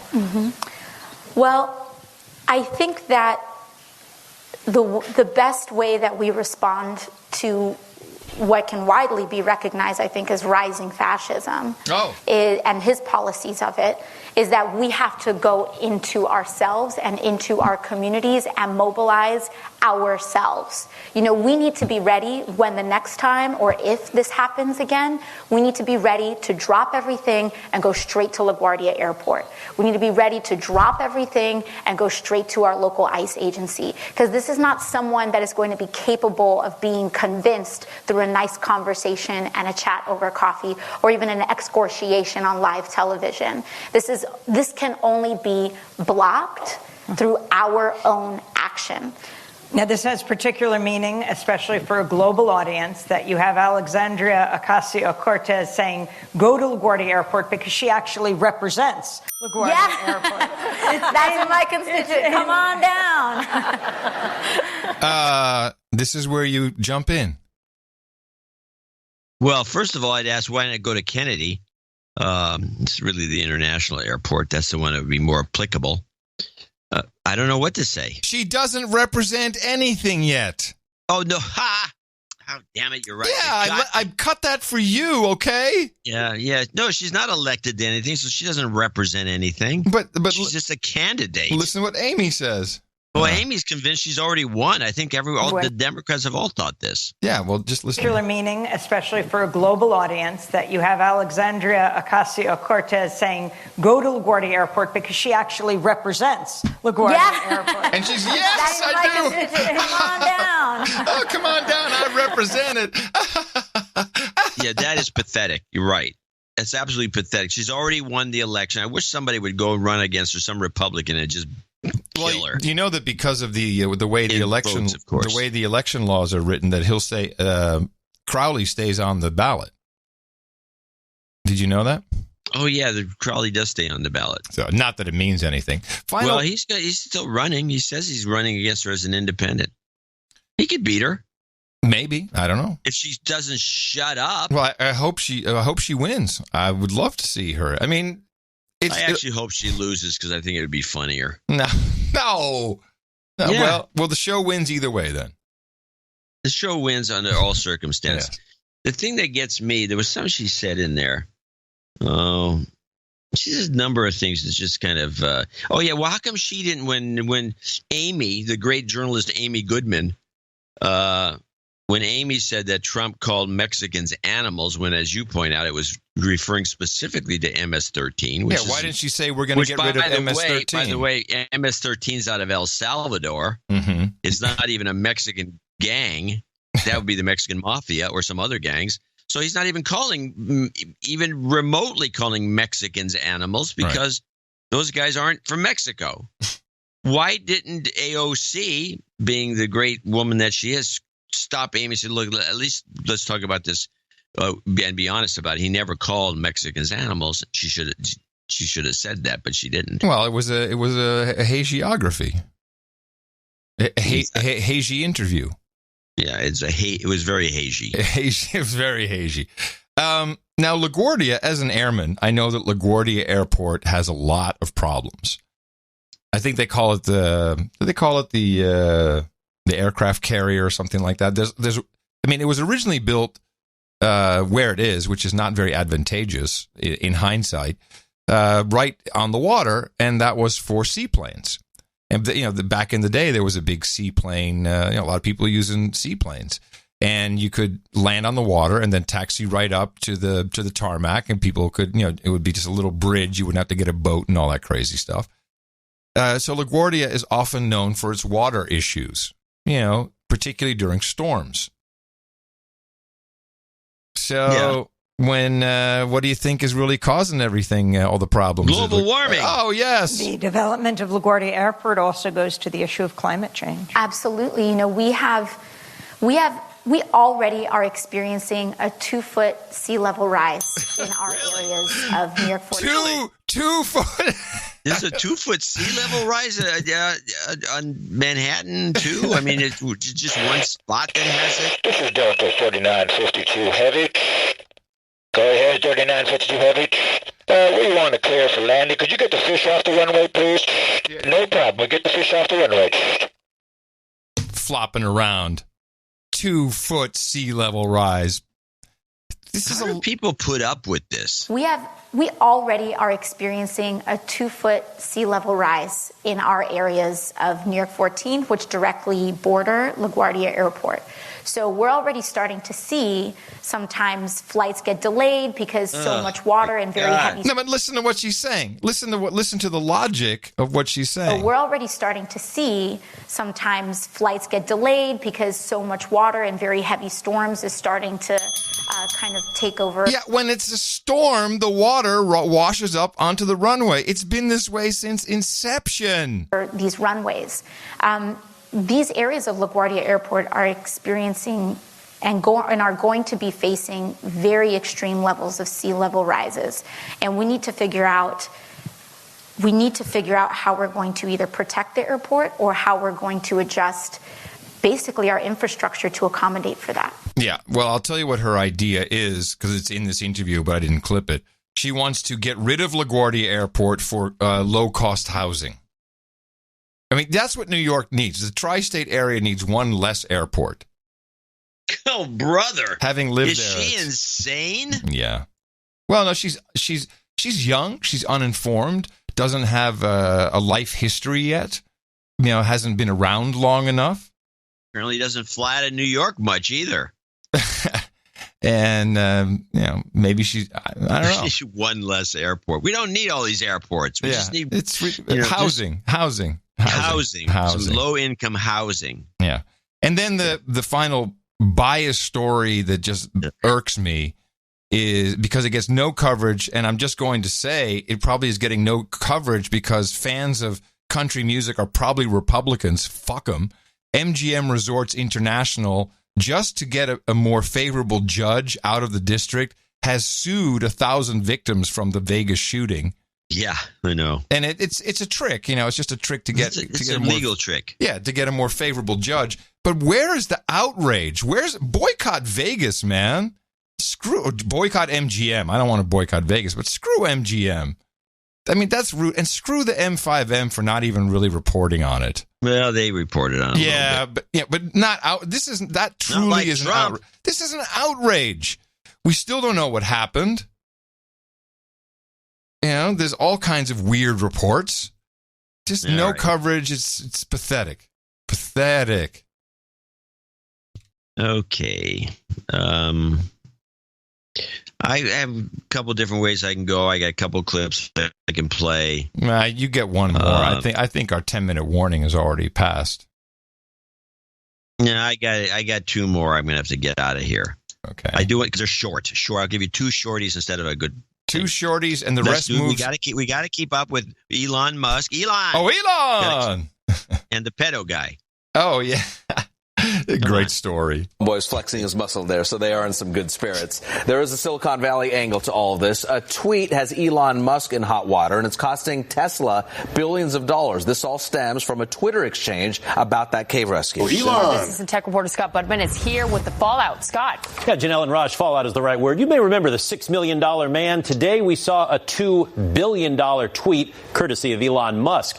Those billions coming straight from the wallets of Tesla shareholders. The tweet was part of of a back-and-forth argument between Musk and a British diver who helped rescue those trapped soccer players from the caves. Musk offered up small submarines, you may remember, one of his companies worked on to help.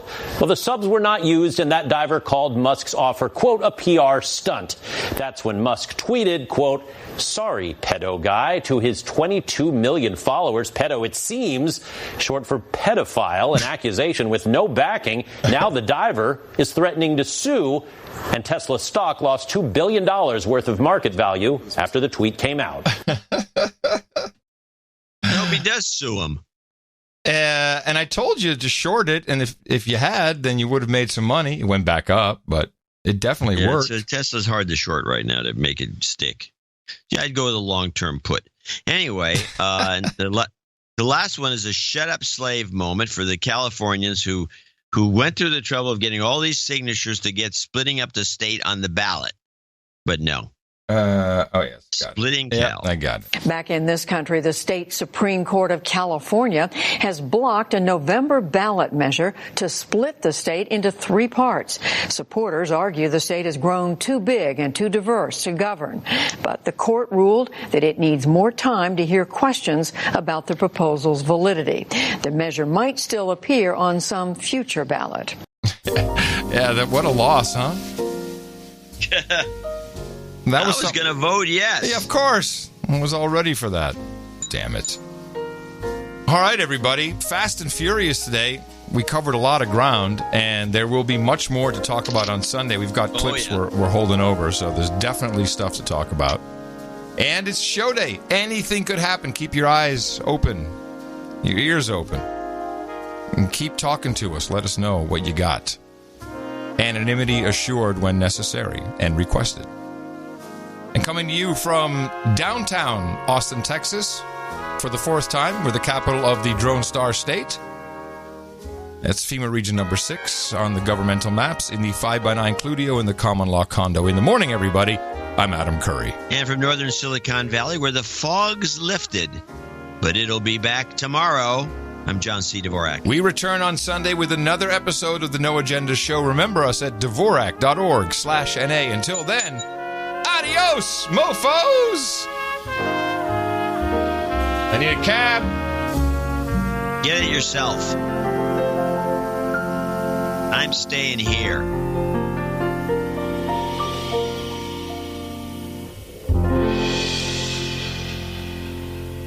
Donate to a No Agenda. Or else. It's going to be a great show. I don't need to take that abuse. All right, first, deep breath. This was a big day. You have been watching perhaps one of the most disgraceful performances by an American president that I've ever seen. It was probably the low point of the presidency. Wow, it's disgusting. President Trump is not on America's team. It was nothing short of treasonous. Donald Trump betrayed America. We have a president who is betraying us. He was like a scared child. The way he cowered. Trump was pretty nervous. Most people are nervous when meeting their boss. He embraced him. He validated him. While trashing his own country. And gave the middle finger to America. Embarrassing the country. The single most embarrassing performance that I've ever seen. The United States was attacked, and President Trump today sided with the enemy. It is disgraceful. Refusing to side with his own country. His own country. You should call this the Surrender Summit. This is evidence of collusion. What we saw yesterday was collusion. And he's basically saying, I'm with Vlad. Why he did so, I can't really get into that. I'm not a doctor. Trump was so impotent, it's no wonder he leaves the Russian summit with one ball. It's a nice gift, although I think Putin still has a set of Trump's balls. It was time for Trump to put his foot down. And he did, right on America's dick. Sorry, it's not funny. They, I think, feel like they can't depend on America. They don't know what to expect, and this is a global political crisis.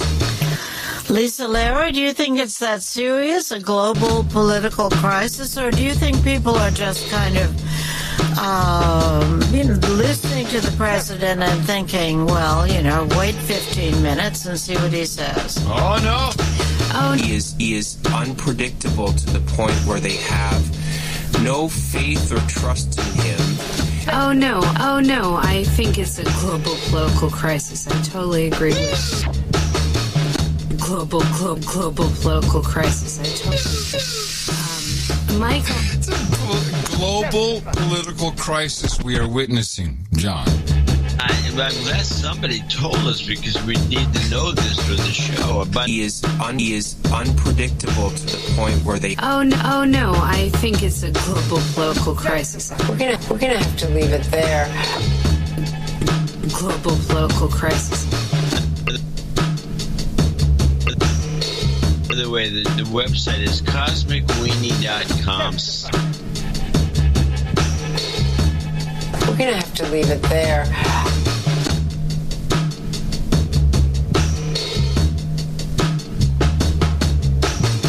Testify. $100,000 with paid vacation. $100,000. Toughest job in America. President of the United States. President of the United States. President of the United States. President of the United States. Preserve, protect, and defend, execute. Preserve, protect, and defend, execute. Qualifications of applicant carefully checked before position assigned.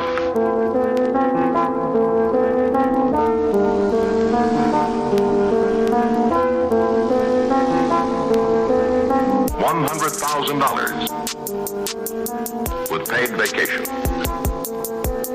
$100,000. Toughest job in America. I'm not a left-winger. I'm not a liberal. I'm not a conservative. I'm not a Democrat. I'm not a Republican. I'm a Christian. I'm not a right-winger. I'm not a left-winger. I'm not a right-winger. I'm not a left-winger. It's all right. I'm not a liberal. What are we, politicians? I'm not a conservative. I'm not a Democrat. I'm not a Republican. You smile. Let me finish. They're collecting now for the foie gras drive for the neediest cases. Welcome to the beginning of the end of Obamacare. He's a funny guy because he gets people to say stupid things. Your son played the bass. We sat through that.